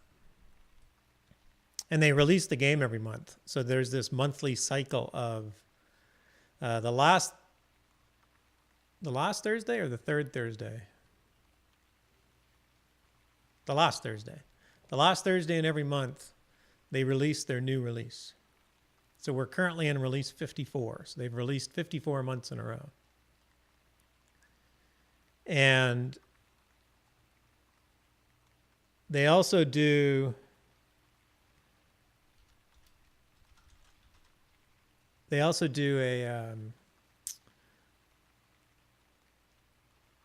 telethon where they talk about what's coming up, and then they do another stream where they talk about, it's kind of a retrospective and whatnot. Postmortem, thank you. Oh wait, is the postmortem and the telethon the same thing? Maybe it is. And it's about 4 hours long, 6 hours long. And in it, they actually have a prize pack. So they raise money. They call it a telethon because they raise money. So if you go to the store and you buy something, if you spend at least $5, you get all of the prizes for that telethon.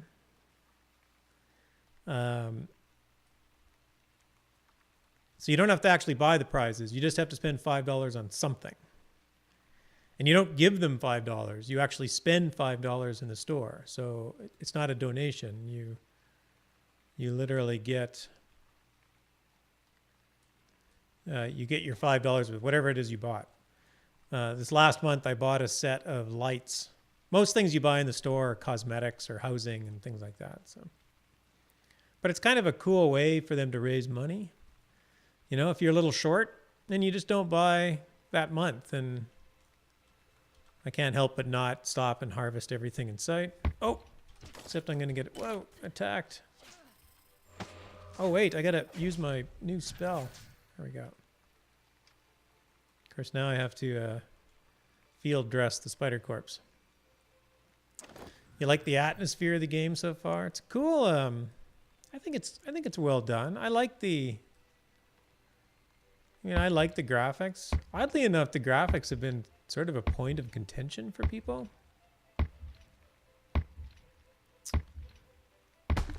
I guess they just wanted something different. Don't Fight Ducks coming in with the raid. And the host, Party of 9. Coming in from the duck pond. We will now see many, many purple ducks in chat. Awesome stuff. Hey, the Cookie Mama's here with Don't Fight Ducks. The Cookie Mama, congratulations. I won't say any more, but nice work. Good job. Ray, nice to see you. Lord Mironia. Lord Mironia. Hello. Zeus, hello. Don't Fight Ducks, thank you, sir, for the raid. Hope your stream went well tonight. Doing the retro gaming again.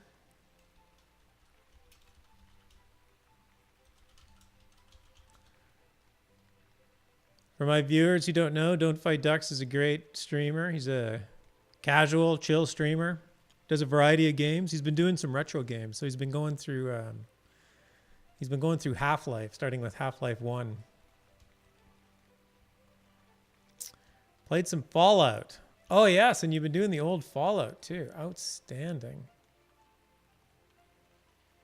While watching the Bethesda conference. Oh, that's cool.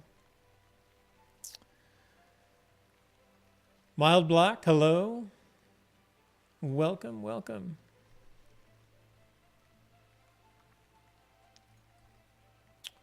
I am standing here in Longfall Woods.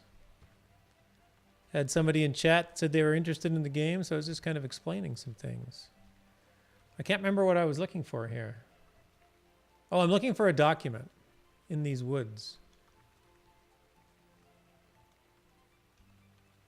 Where do you think I would find a document? In a forest.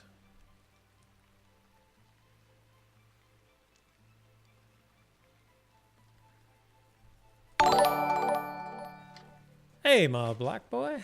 Thanks for the follow. And welcome. Welcome to the channel.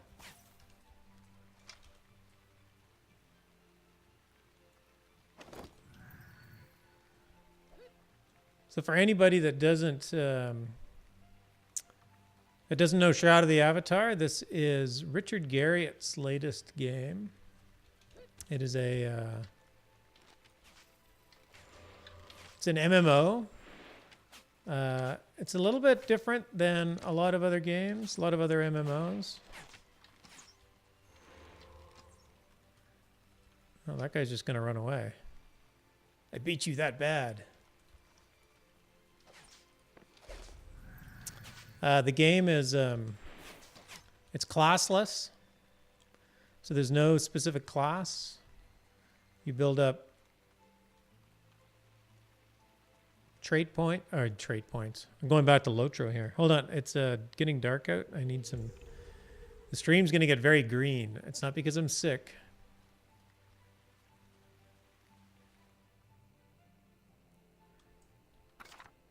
It's a chance I need to have to go through this spider web. But instead of you just build whatever skills you want and you use whatever skills you want. So instead of picking like a hunter or a warrior or a mage. Yeah, I'm pretty sure I have to go in here.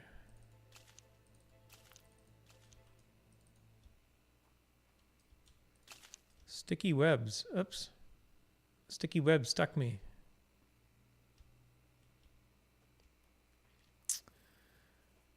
Yes, Shroud of the Avatar. I'll put a link up in a chat here in a moment.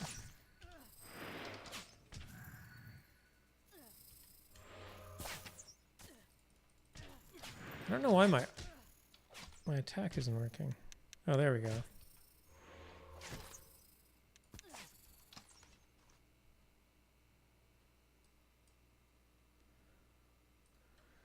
What would you compare this game to? So here's a couple of links. One is just the game itself. There's also a link there to the free trial page. It talks about the free trial that's available. What would I compare this to? Come on, hurry up. There's a spider coming.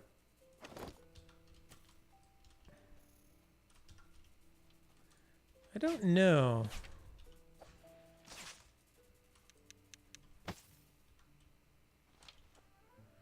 That's a tough one. So it's an MMO, it's open world.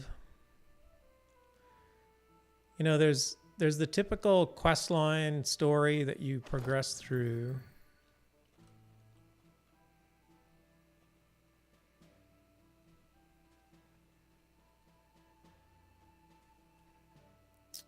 This is a weird place to look for a document.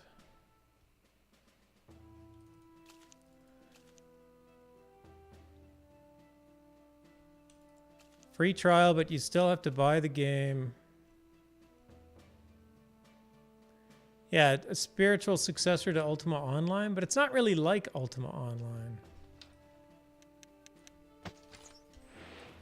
So I'm not sure I would compare it to that. It'd actually be more along the lines of ESO, I think. Although I haven't played ESO, so that's a tough thing for me to compare it to as well. But like I played Skyrim. Uh-oh.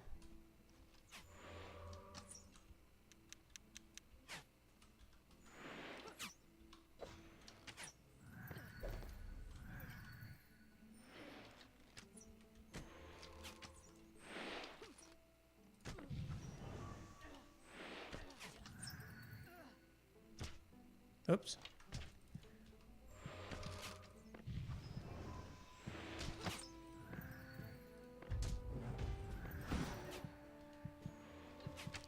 I am not going to win this fight. Nope. I don't feel like I was in the right place anyway. So when you die, you become a ghost.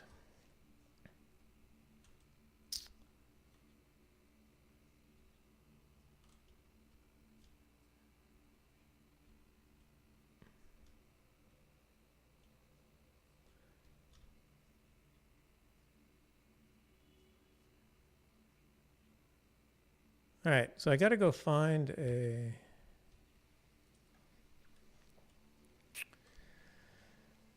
But ESO has classes. Yeah, but this one doesn't have classes. You just sort of pick... There's your skill trees. So here's your combat schools and your magic schools and your strategy schools. And you just raise whatever skills you want.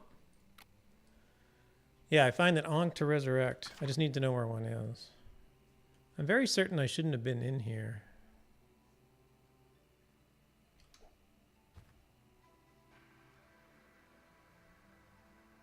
Oh, there's an Ankh right here.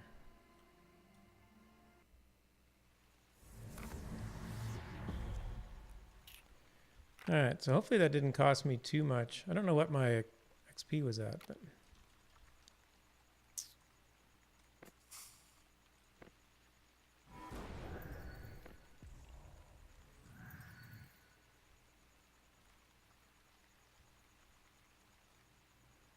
Oh, that's interesting. The Ankh isn't visible when you're alive.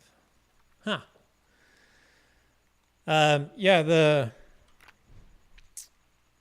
the skills, when you're in combat, you get basically a combat bar that you can use. And this is what they call a fixed deck. So I have a fixed set of 10 skills I can use, and that's it.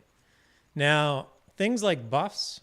So the one thing I just did was I put this buff on, which increases my dexterity, because I'm generally an archer. But this buff lasts for 12 minutes. So you do it before you enter fights, not while you're in fights. And then when you start a fight, you can't use this skill anymore because it's not in your combat bar. So I have a combat bar, which are basically, these are the skills you can use. And what that means is I can actually learn every single skill in the game.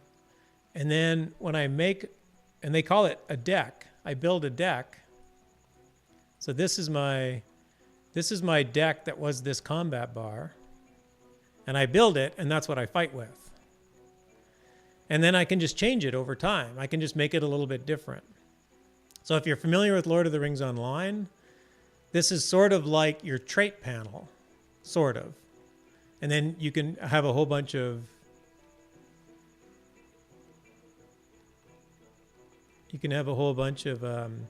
trait panels that you can switch between. Yeah, so that's what JJ is talking about. You can have multiple setups ready to switch for any situation. And you can actually lock equipment to these things. So I have that deck. And I have this custom deck, which I don't use very often, and I probably should. And now I can switch to that deck. And now when I go into combat, this is what they call a drawn deck. So each of my skills are drawn for me, so I don't know exactly what skills I'm going to get, but I can have more skills available, but I don't know when they're going to be ready to use in the fight. The upside to this deck is that there's a much lower power cost for using your skills.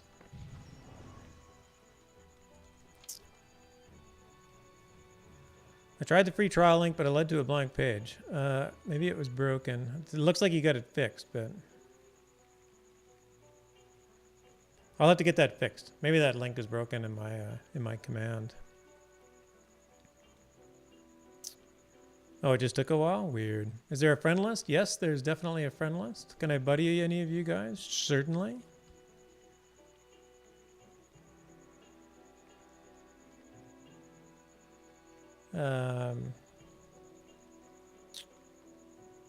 Hey, Deathman.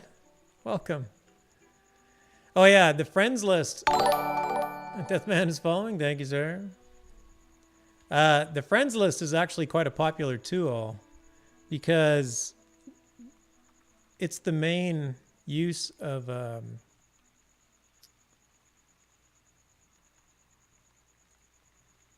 your friends list is actually your main fast travel tool. So this is my friends list.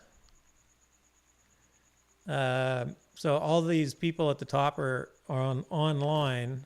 So if I go into my inventory and I find a teleport scroll and I use a teleport scroll, it'll say select what player that you want to teleport to. So you immediately, teleport is just simply teleport to a friend, but they have to be online. I can't teleport to somebody who's offline. They have to be online.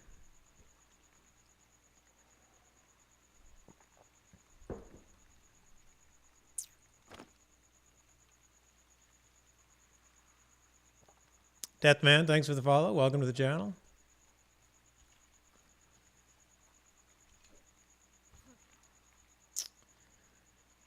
I feel like that wasn't the right place to find my document anyway.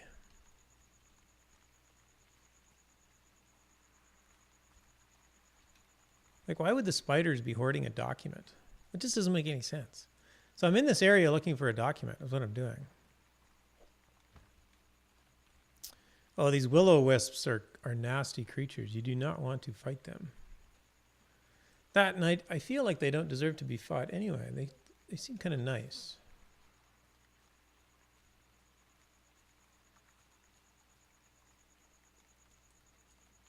You can fish in the game. You can't fish and fight small brown spiders.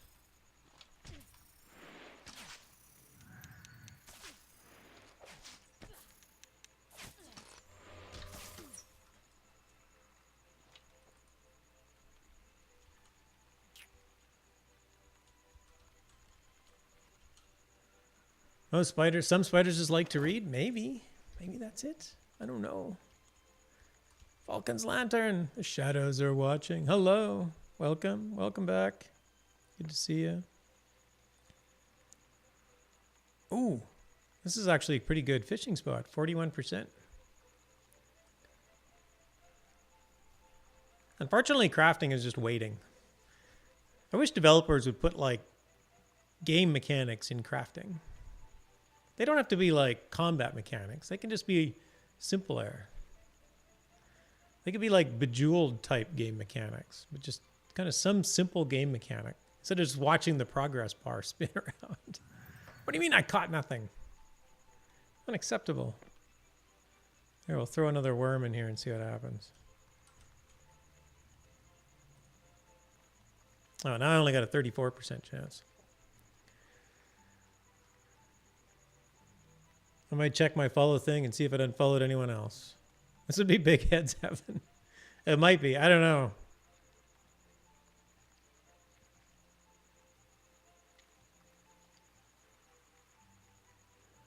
I think I have Ed figured out, and then he surprises me. Oh, look at that. I caught a trout. All right, I'm moving on. The downside to fishing in this game is that you can't fish in one spot over and over again. That my percentage chance of success will continue to go down very quickly.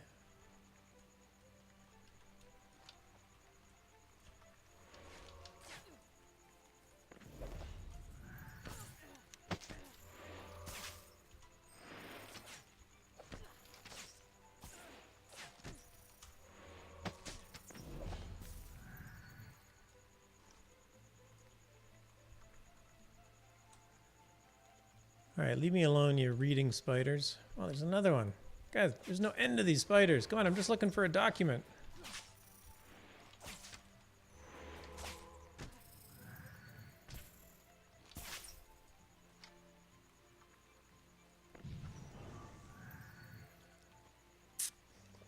Bejeweled.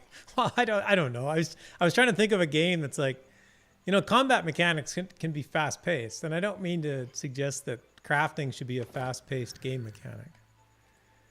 I brought this up about other games, and everybody just jumps on me right away. It's like, if you want to do that, just do combat. And I'm like, no, it's not the same.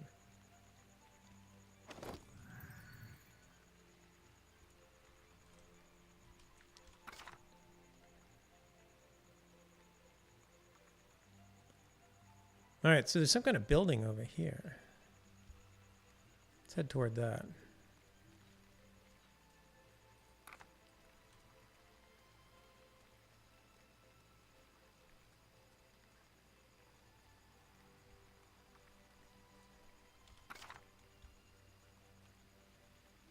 Oh, went the wrong way.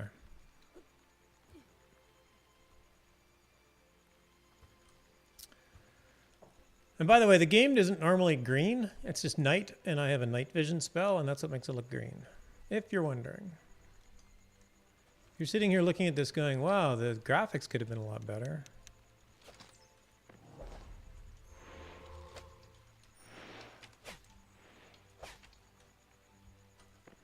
I trip you. No, I did not. The skeleton has died again. Green Night Eye for the win. Yes. What is this? Is there another player out here? It looks like there is.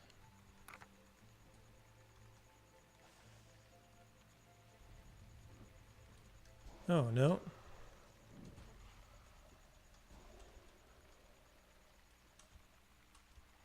Okay, see, a whole bunch of dead people, I would imagine there to be a document around.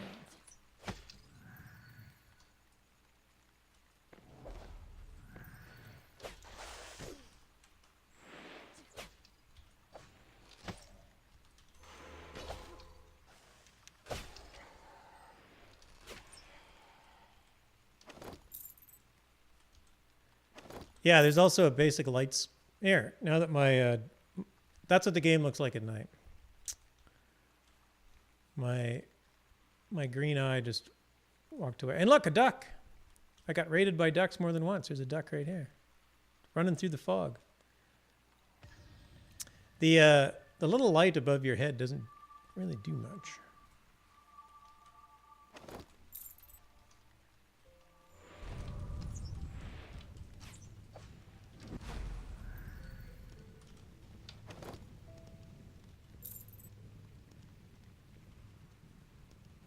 I'm on fire.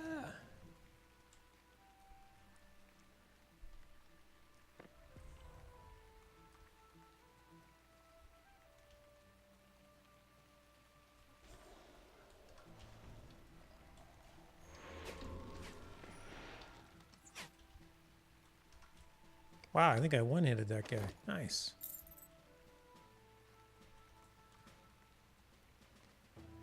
To those who seek the truth.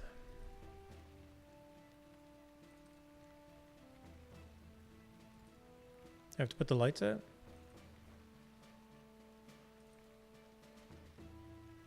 Oh, wait. To those who seek the truth, only that which illuminates the darkness will reveal it, while all else will obscure it.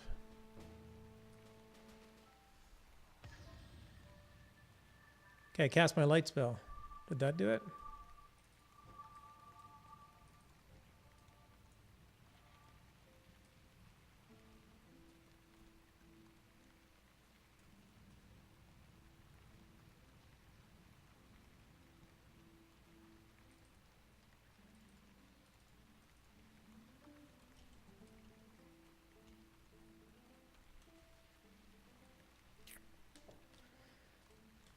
All right, I've shone line on this. What is your streaming times? Well, basically, this is the only one that I'm regular at, is Sunday nights. And I typically stream Shroud at this time. I do try and stream Thursday night as well.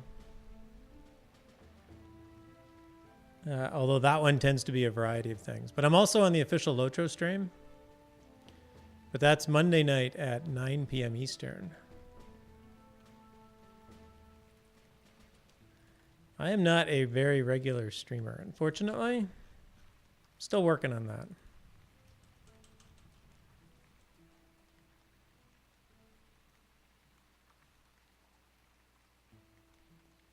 I feel like this is a door.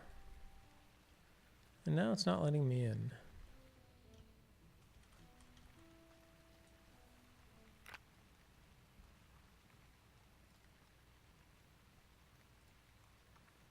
I don't have a fire skill.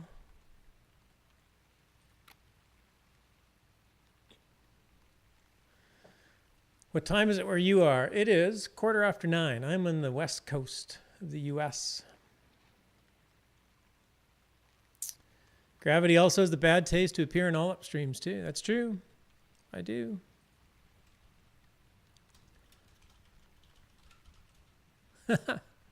All up is a good friend. We streamed together on Lotro stream. Oh, this guy came back. And I've killed him once more.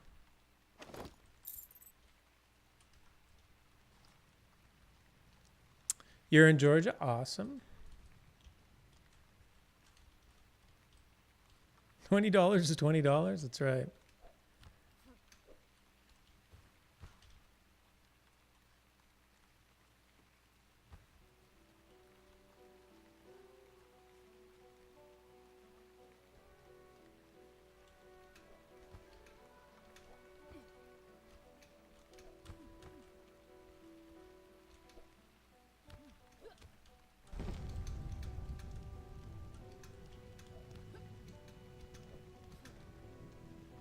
All right, I got above the door. My guess is I'm not going to find the secret this way, though.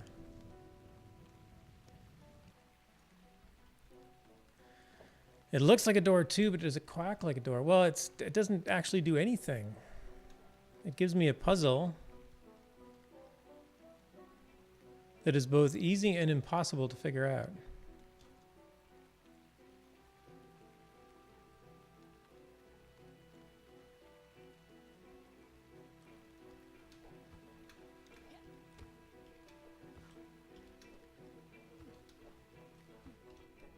I'm not going to get up there. Whoa.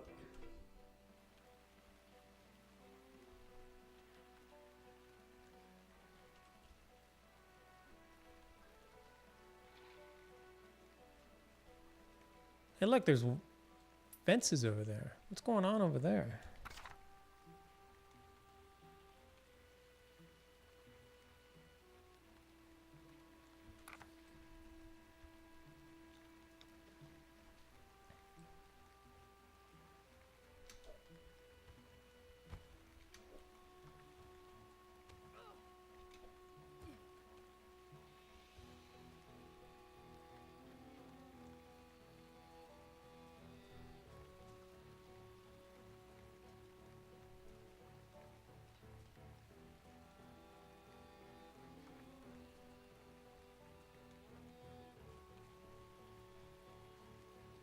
A hatch.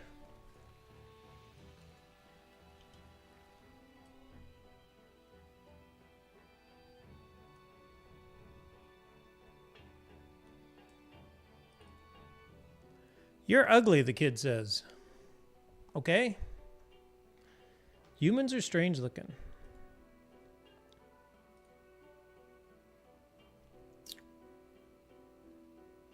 Elves and humans do not get along in this game.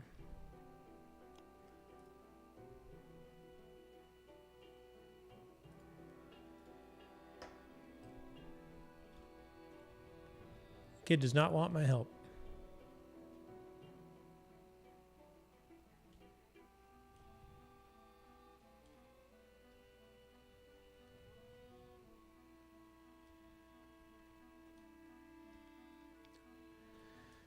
Yeah, they're the backstory on elves is a bit weird. The world is, if you're familiar with Richard Garriott's work, there's the world of Ultima, Britannia, Caesarea, I guess it would be called. It's the hatch from Lost. Oh, that's the hatch where I came in. There was stairs up, wasn't there?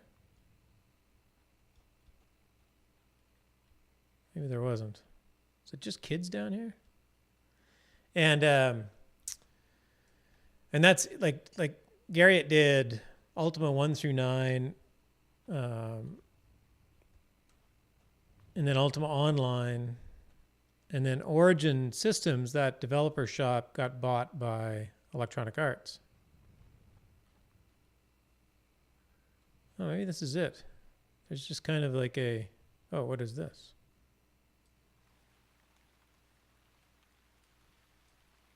No, that's where I came in. I played Ultima 4 on my Atari back in the 80s. Yeah, exactly. Well, those ones. So the story, Ultima 4 actually started the big storyline that ended with Ultima 9. It introduced the virtues and all of those things. So that this game, you know, one of the goals of this game was to bring all of that back, but they have to do it in a way that doesn't actually violate the intellectual property rights of Electronic Arts, who bought... Oh, hello. Oh, now I'm upstairs. Nice. You shouldn't be here. Well, I'm just looking for a document. Caesarea. No, Caesarea. Caesarea. Which I think was the name of the world. So Britannia was like the kingdom. I don't want your help. Hey, Apulu. How's it going, bud? Nice to see you. Thanks for dropping by. Apulu's another great variety streamer. Got a whole bunch of people coming in here tonight. So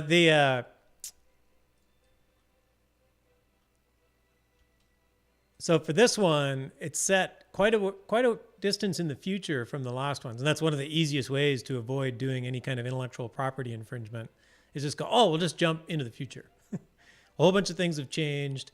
The land has changed. The cities have changed, and everything has changed. So there's actually a, can we see it? Well, Penny, thanks for the host, bud. I can't see it. It's dark out. But sometimes you can see the shattered moon. So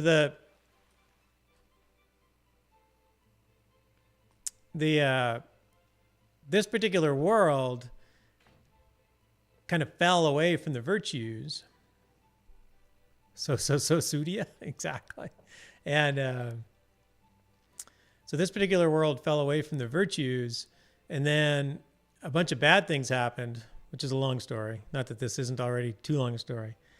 And there ended up being a bunch of magical power, and then there were some forces that obtained that magical power and went to dominate all of the world. And those forces actually created the elves.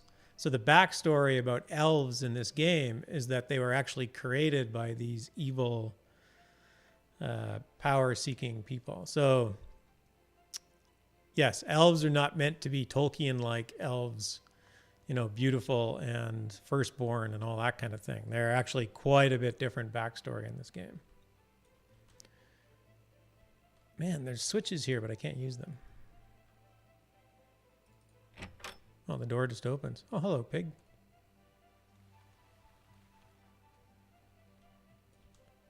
All right, Noose, I'm pretty sure you're the answer to my question. I'm looking for a document.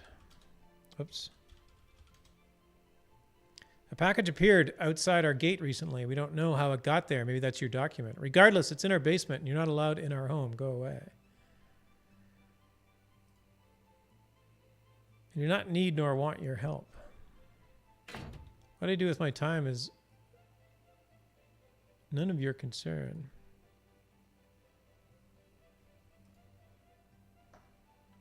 Yeah, it just doesn't want me here. Well, I was just in your basement. Like Olip's favorite high elves. Yes, exactly.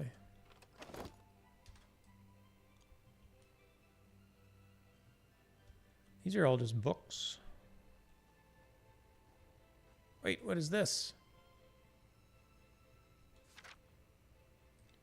We, the underside, proposed a treaty of peace and security between the elves and humans of Longfall, endorsed with the advice and consent of the nobility of Aerie, the city of truth. I believe this is the document that I was looking for. I should bring the endorsement letter to Lord Maxon. All right, I found my document. The skeletons didn't have it.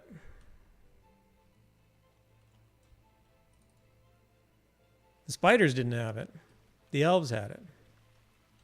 My favorite high elf too, maybe.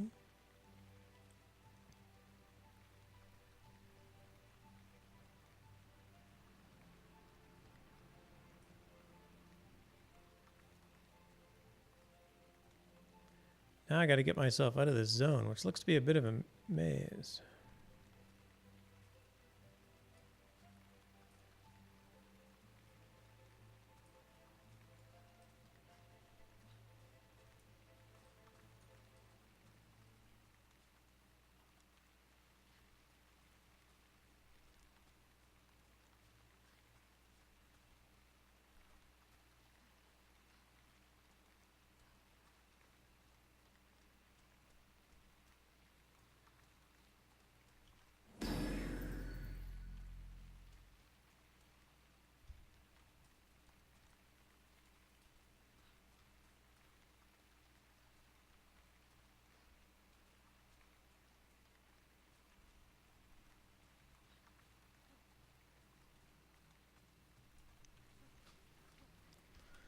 Few interesting things about this game, if you are unfamiliar with it, is that choice matters a lot.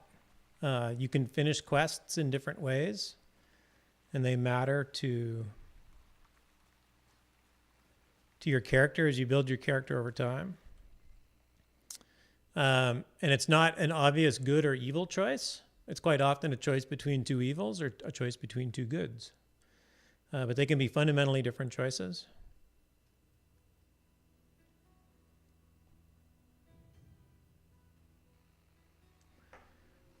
Just about everything is lootable. So that elven basement I was just in, I could have probably stolen just about everything in it and put it in my backpack and walked out. But those actions also matter to your character development. I can go into the city over here. So part of the backstory, these are actually, this town is being besieged. So we, the players, we are known as the avatars, the immortals, come from another world. We actually come from Earth to Caesarea. And it's been prophesized that we would come and the virtues would return. And the virtues are represented by the local people, by the titans of the principles. So the three main principles are truth, love, and courage. And there are three titans that represent each of those things. And if you put up a shrine to the virtues to try and reinstate the virtues, then the Kabbalists will come and besiege your town. So this is actually a player-owned town. It's run by a player This town is not run by a developer. Here's another player-owned town. So I'll just jump into this player-owned town and kind of show you. They're big areas, but there's nothing in them except whatever players bring into them. So there's no spawns, like there's no crafting spawns, there's no monster spawns or anything like that. Occasionally a dragon or something will attack them. But. So this is a player-owned town. They clearly like big buildings. It's quite possible they're compensating for something. I'm not sure. But they drop you in on this nice bridge right in kind of the center of town. Yeah, no big deal. Just a dragon. Yeah, the dragon will just kill you. The big mob bosses in this game are massive. Like really, really, really big. I'm trying to find something to compare it to.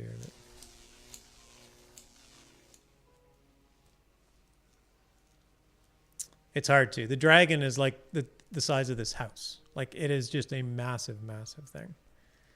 I've been lucky enough not to run across it directly. But yeah, this is just a player-owned town. All of these buildings are either placed by the governor of the town, who is Arpana, or they're placed by a player. So this is a housing lot. It is reserved, so it is not taken.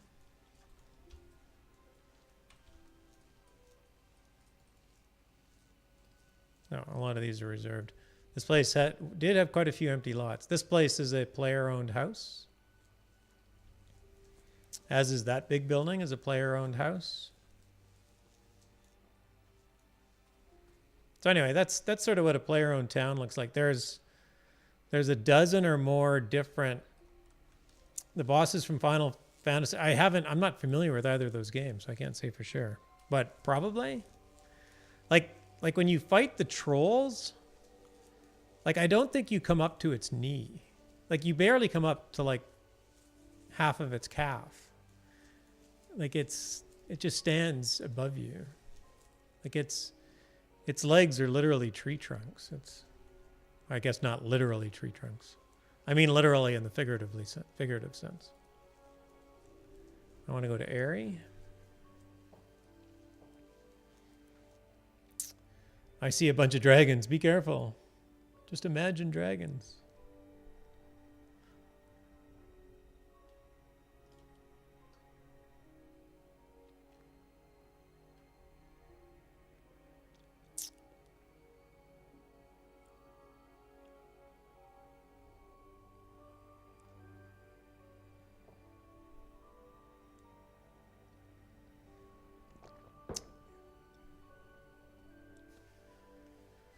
If you imagine dragons, who gets radio. Oh dear, we're getting into subtle references here. So this is an actual NPC town, and you'll probably notice immediately that it looks a little bit more consistent. The player-owned towns can be a little random, kind of like the players. But even in the big NPC towns, you will find lots of player housing.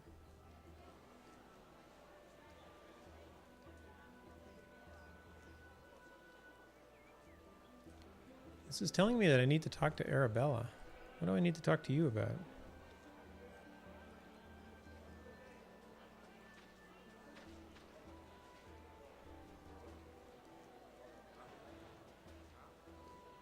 Oh, she's sending me to Highvale. All right, I've already been to Highvale.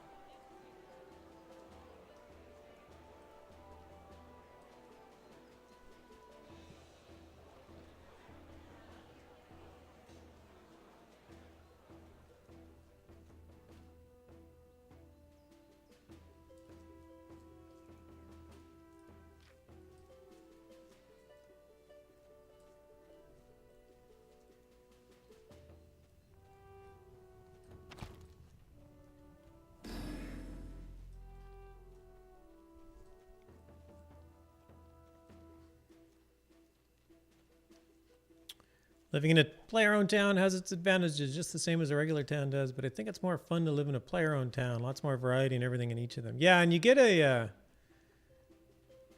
like the player-owned town, the obvious... kind of the iconic use of a player-owned town is for a guild.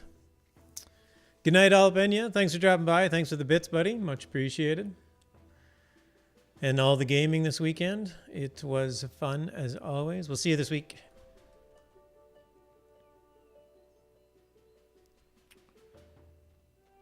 Lots of guilds can kind of center themselves around a player-owned town, and when a player-owned town, the governor gets to say who can live there or not. So, as opposed to an NPC town, which is just going to be inhabited by the first comer.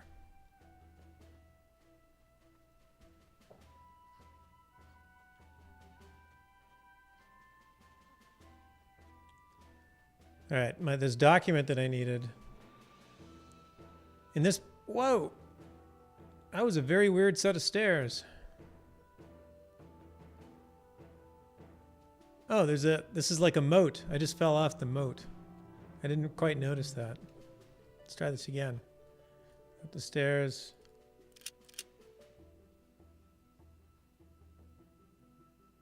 Lower the bridge. No?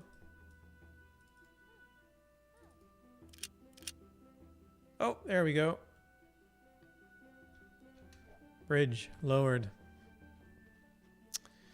Yeah, the governor can make it an open PvP town so that you are open to player versus player combat. There are a few scenes that are open PvP, so you get flagged as open PvP when you go into them. Lord Maxon was upstairs here, I believe.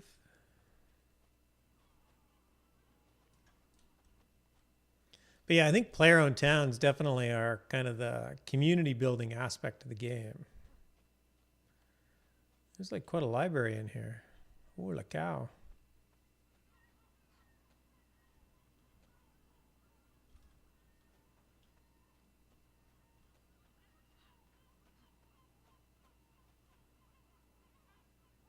It is the city of truth.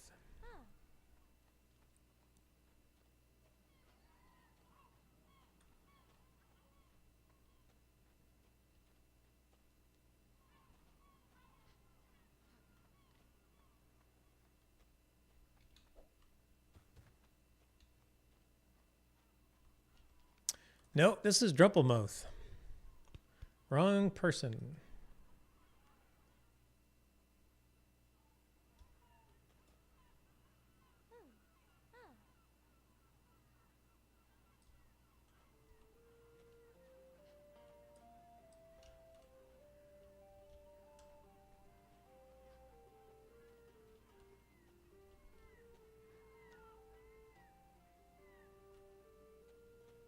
He needs an elevator. I know he needs an elevator. It is big.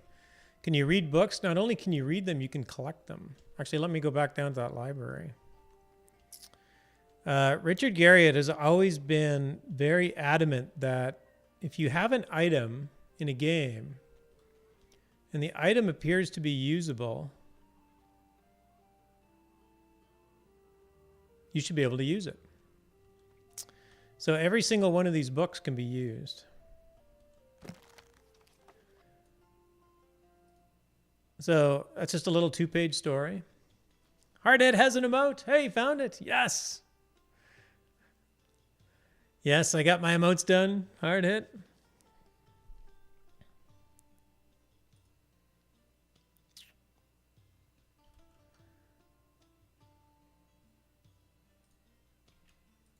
I got to show off my emotes. Whoops. Chatty is kind of weird. They're crafting. Like the hat? Nice. Yeah, I wasn't sure if it looks like a hat. And then, of course, for anybody who's never seen my stream or didn't actually notice that I wear the hat, it's like... yes, you can write books. And in fact, there's something in the game called a printing press. So you can write a book, and then you can print multiple copies of it. So what's really cool is that...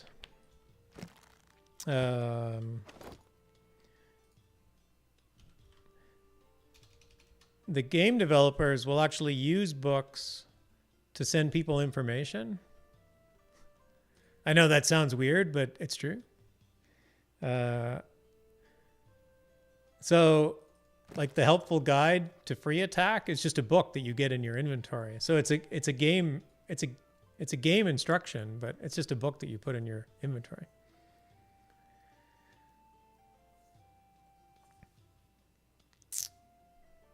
I think by recreate, it's just you can duplicate copies of the book. So because you can give them out as items. So all the books are individual items. And then you can put the book on your bookshelf. The housing in the game is just really, really good. Oh, I read one book. Every single one of these is going to be a book. Oh, maybe not. There's like a collection of books. That's funny. So there is some art in the game that isn't just a single book. That makes sense because that would have been a lot of items on this bookshelf. But I can also take the book. Like you notice that my cursor is green. I can actually take this book and put it in my backpack. Now, I'm not going to steal it though because theft is a crime. Yeah, you can have bookshelves that look just like this with books filled up in them. Yeah, everything's usable. Like this candle, I can turn it off. I can turn it back. Whoops, I don't want to steal it. I can turn it back on.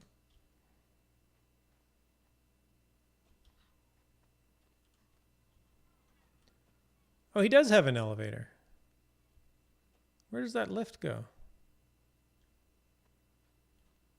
Well, now I got to figure out the lift. Hold on. My game is still updating. Yeah, it's not small.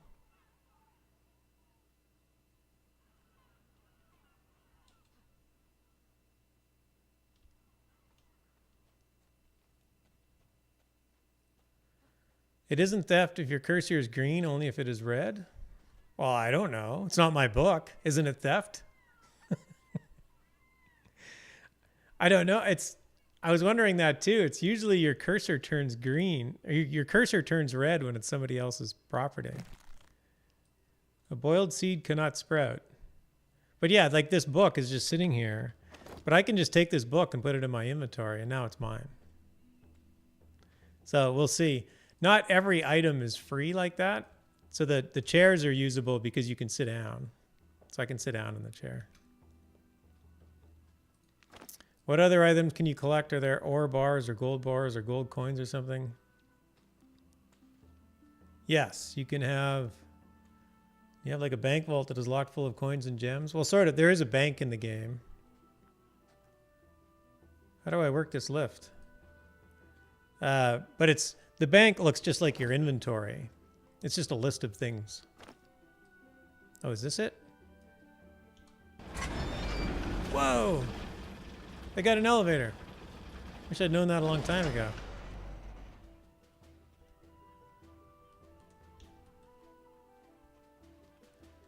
Yeah, you can mine for gold. I can't remember if all the crafting resources are also housing decorations. It's something worth trying.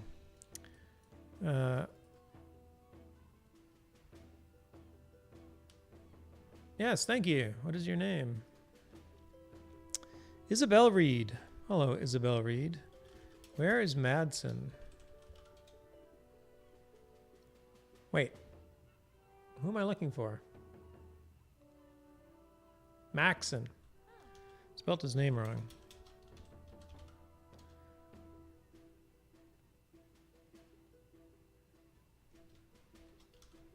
Apparently she doesn't know where Maxon is.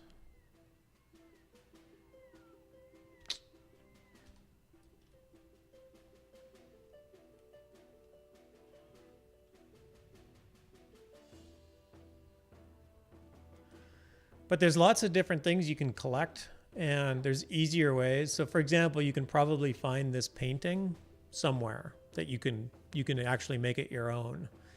That might be like a dungeon. It might be in like a troll's chest of goodies or something like that. But a lot of the things that you see around the world, you can actually own for yourself. You just kind of have to find out how to get them.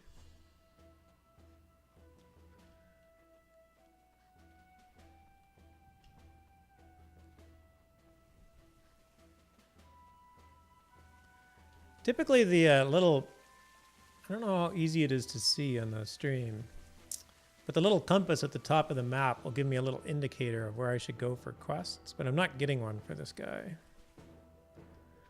So I am struggling trying to find one dude named Lord Maxon. Do you guys know where Lord Maxon is? Nope.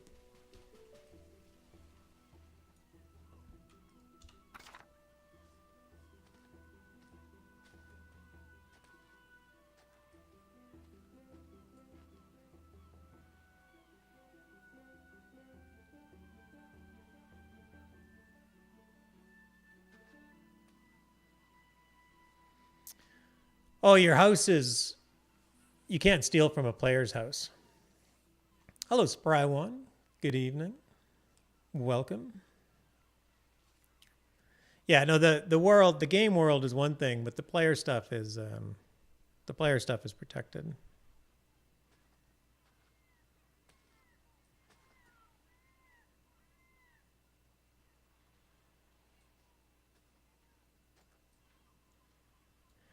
All right, well, this is the castle, and it says this is where he is. I found a document in an elven survivalist home in Longfall Woods entitled Endorsement for Peace in Longfall and is signed by several nobles. It must be the important document that Lord Maxon sent me to recover. I'll bring it to him in Castle Airy the next time I return to the City of Truth. Okay, I have returned to the City of Truth. This is Castle Airy.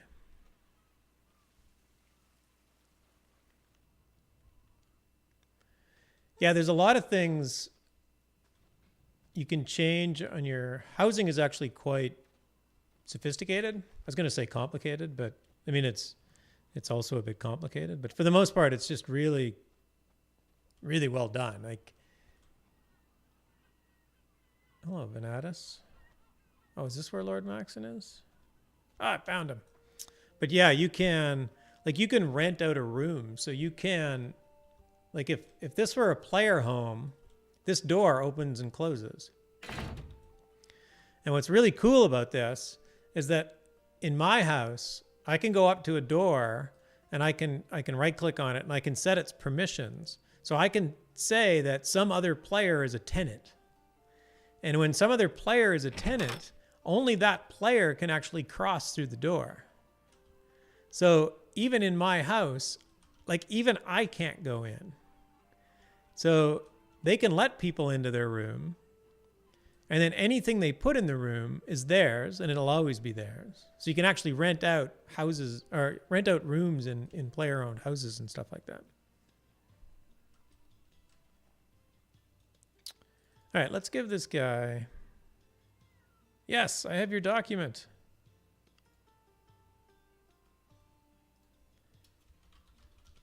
I just can't spell it. Document. So to complete quests that require an item, you actually give them the item.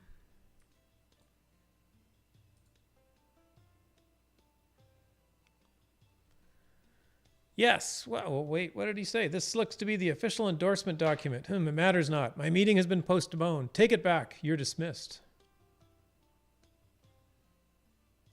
I need to give the endorsement document to Lord Maxon again and clear up all confusion. Dude, what's up? Document.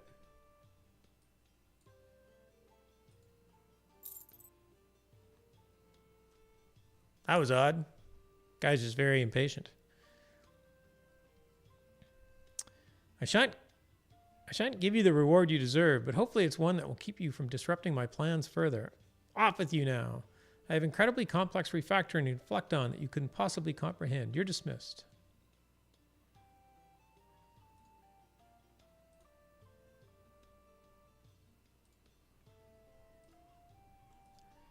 I thought this guy was less irritable than this. Maybe not. Anyway, I'm going to call it here shortly, but why don't I, since we're talking about housing, I'll just flip back to my other character. And I'll show you some of the housing. Wait, that isn't what I meant. Exit to menu. Yeah, exit to menu.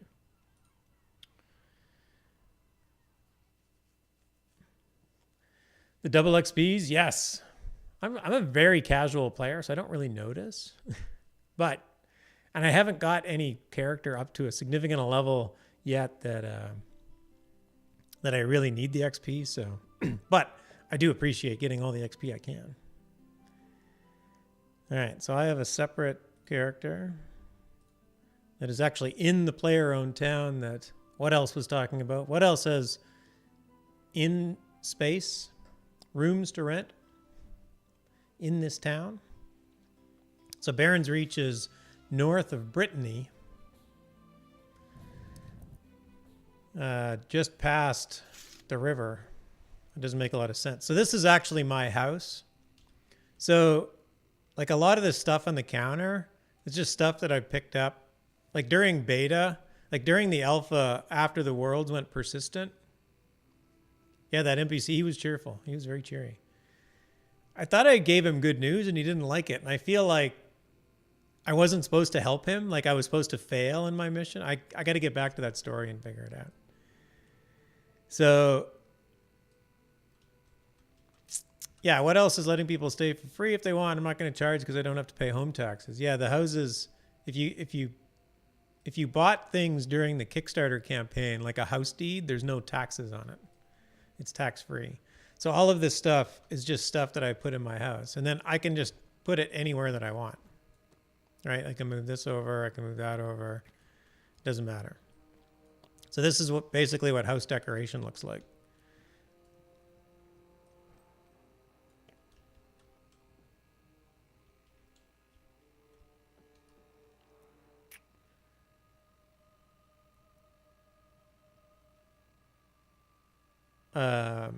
What else can I show you? Oh, the door. I was going to show you one of the doors. So if I go up into one of these rooms, I don't have a very big house, but so I can like click on this door and I can edit the permissions in the door and add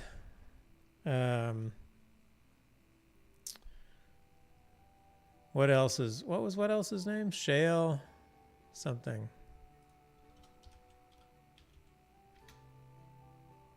What was your character name? What else? Shale Hinnick.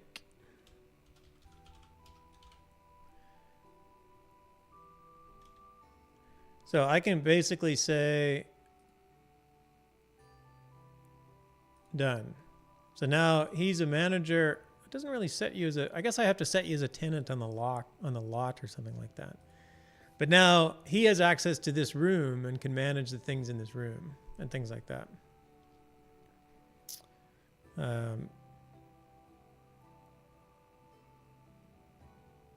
So yeah, that's kind of basically, you know, some of the more advanced kind of features that you use. Yeah, the XP is for skills development. You get, Johnny, I'll just touch on that briefly. This is actually kind of a difficult concept for people to get. You get skills by leveling up skills. This is the example that I give every week. It's a great example. I have this light skill, and just underneath this thing, you'll see a little green bar, and above it, you'll see a little green arrow pointing up. So when I use this skill, I'll actually get better at it, because when you use skills, you get better at it. I'll friend you. Oh, you weren't talking to me. Oh, yeah, you can. Friend me. Gravity is my character name. Friends are account wide. Like once you make a friend on a character, it's on all characters. There's a bunch of things that are account wide.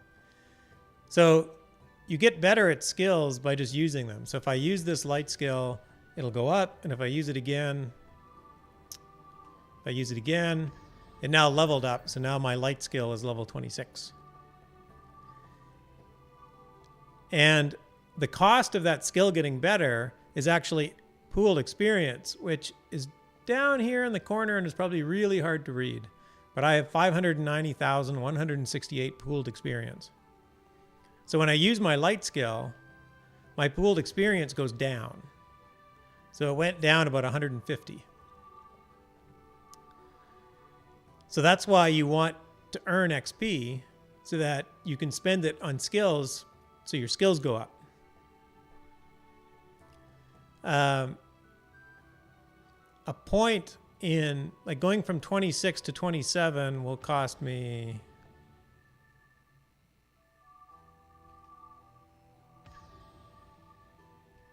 I got to do it one more time. So it's going to cost me about 500 or 600 experience. That's to go from 26 to 27. So about 500 experience, let's say. But like at level 80, to go to 81, that might take 100,000 experience. I'm making that number up. I really don't know, because all the skills are kind of balanced differently. They cost different amounts of XP to level up. And it's the same with anything in combat. So I'm a bladesman. So I have bladed combat. Currently I have it at 81, and I have it locked so that I'm not spending XP, so it'll just sit at 81. But down here, I have blade mastery going up. So when I fight with this guy, the only thing that's going up right now is blade mastery. And then it will slowly go up over time. And then when you die, you actually lose pooled experience. So that's the death penalty in this game. But you lose an amount, like the amount of death penalty you have depends on how long it's been since you last died. So if you die and then you resurrect and then you die right away, your second penalty is very small, and it could even be 0.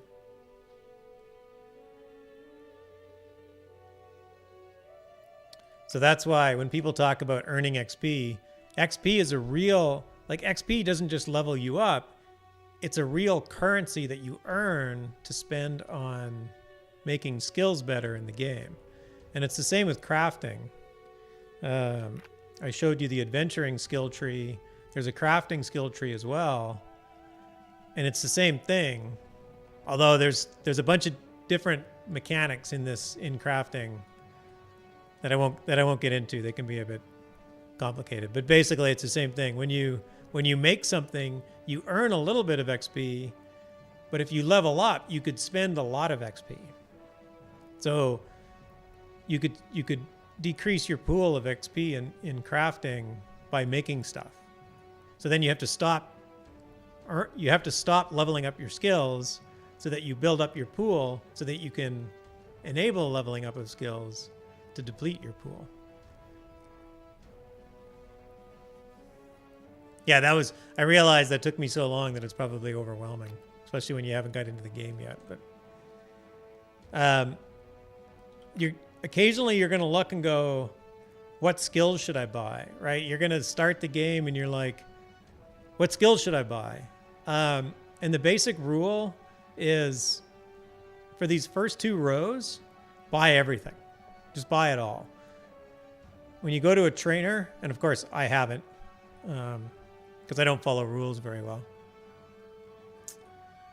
But when you go to a trainer, these will cost 100 gold. And 100 gold just isn't that much money.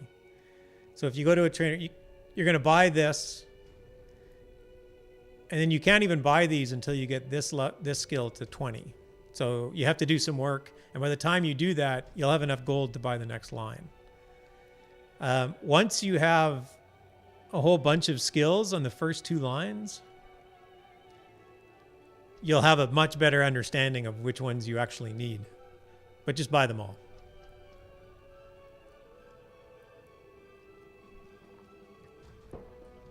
And then later in the game, you'll find a master skills trainer. So you'll find special skills that don't unlock. Like there'll be a skill in, it's fire elemental's the big one, right? For fire? Oh yeah, it's way down here. So it's the last line. So this one, you actually have to go and do a big quest to get this. Or at least kill something. I think it's a quest, but I haven't done it, so I'm not exactly sure of it. Anyway, that's sort of how the thing works. All of your housing decorations, all of your equipment can go on the wall. I made all of these trophies. I made this wolf trophy.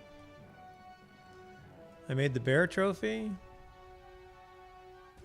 I made the antlers. Yeah, it's a cool game. Housing is like incredibly good. Like it's quite a bit of fun. What else's house was over? Oh, I always go at the back door. I don't know why. I'm not used to it. Oh, I have a pet broom that walks around.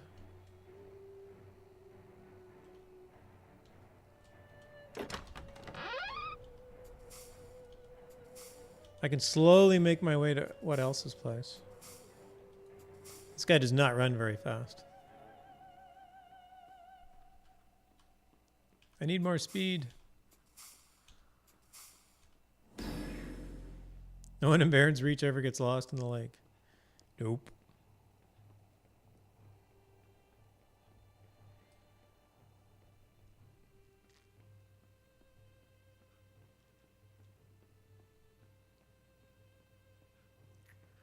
Yeah, I think when you get set up in the game, I believe you can friend somebody without them being online.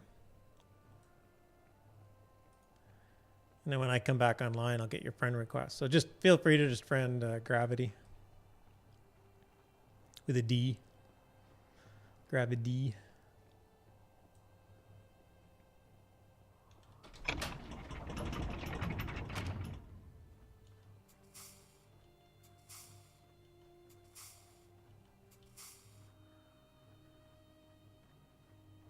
It got dark again. Oh, here's our governor has a farm going. Here's his farm. All of these are planting beds. Rows and rows of planters.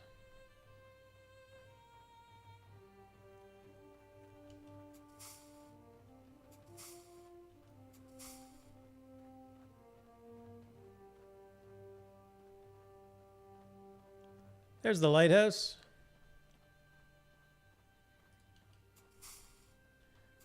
One day I'm actually going to cast this sprint spell. Then I'll take off. There we go.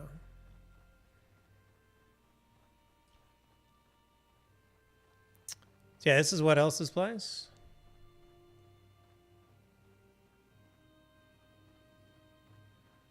And there's all these little, you'll either see a little marker like this or a little sign. It'll be a little for sale sign. And if you click, anybody can double click on these. And it'll show you information including who owns it, who has claimed it. So this is his lighthouse. Isn't it beautiful? I can turn this light on. Oh, you got a mailbox. I was thinking about getting a mailbox. It's very nice.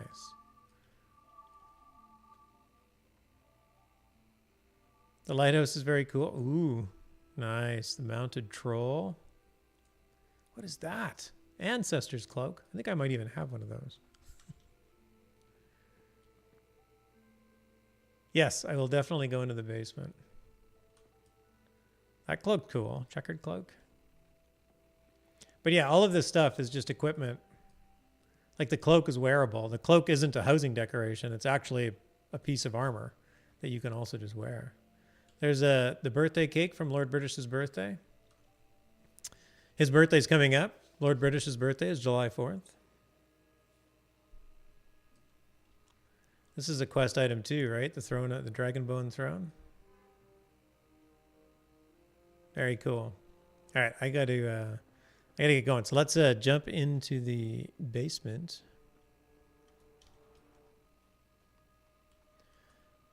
So basements are cool because they're a little instance off of your house. Yes, you take all your bad memories or all your good memories because it's sort of like your little man cave or whatever. Woman cave, maybe if you're a woman, maybe you don't want a man cave. Wow, yeah, this doesn't even feel like a basement. I mean, it's stone here with a ladder. Yeah, this place is huge. So, yeah, these are open. So this is a room that can be rented. So I think this place it's 5 stories. 1, 2, 3, 5. So it's 25 rooms. Wow, you've done a nice job putting furnishing in already. But, you know, I'll go down one level. Same thing. More rooms.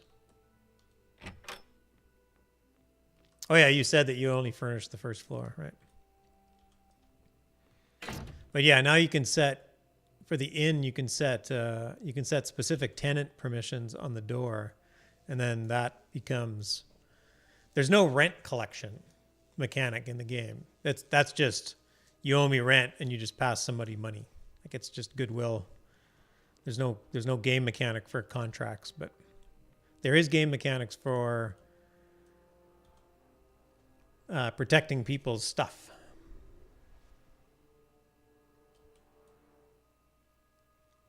All right, I'm going to call it there. Thanks, everybody, for hanging out. Johnny Gogo, it was fun introducing you to the game. Glad it looks appealing for you. Obviously, we're always looking for new players.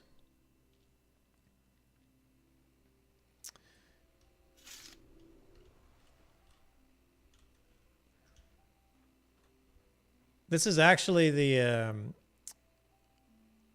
it's the ice elemental statue, but it's actually a pretty good rendition of what the ice elemental actually looks like that gets summoned. Same with the fire elemental. They're pretty cool. Anyway, there's, oh, is the moon visible? I talked about the moon before.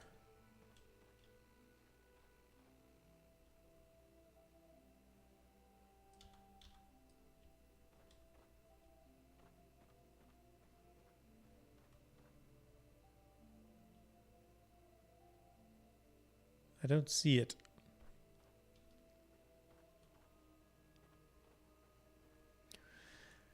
Anyway, I do not see the moon.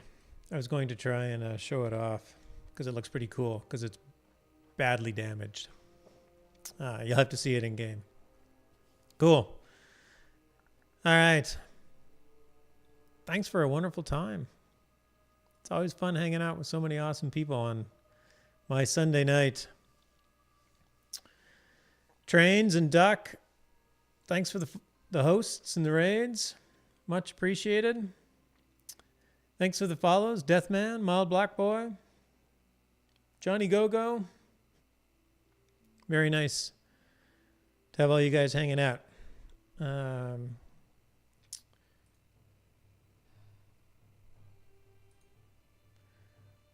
What's the chance? The one thing I haven't been very good at is finding other people who stream Shroud.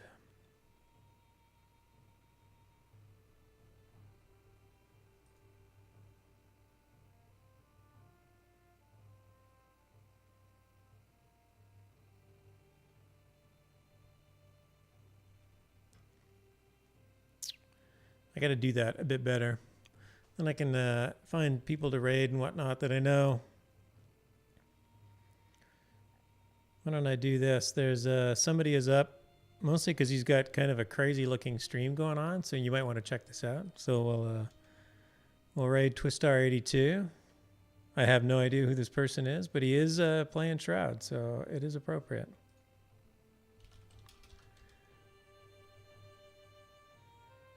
All right, we'll raid Twistar82. Yes, thanks again, everybody. I will be streaming on the official Lotro stream tomorrow night at 9 p.m. Eastern, and I hope to be back on my own personal channel on Thursday. I wasn't last Thursday, but I hope to be back on this Thursday. It's kind of a random night, so I'll see what happens when I get there. But hope everybody has a great night and a great week. Take care, everybody. Bye-bye.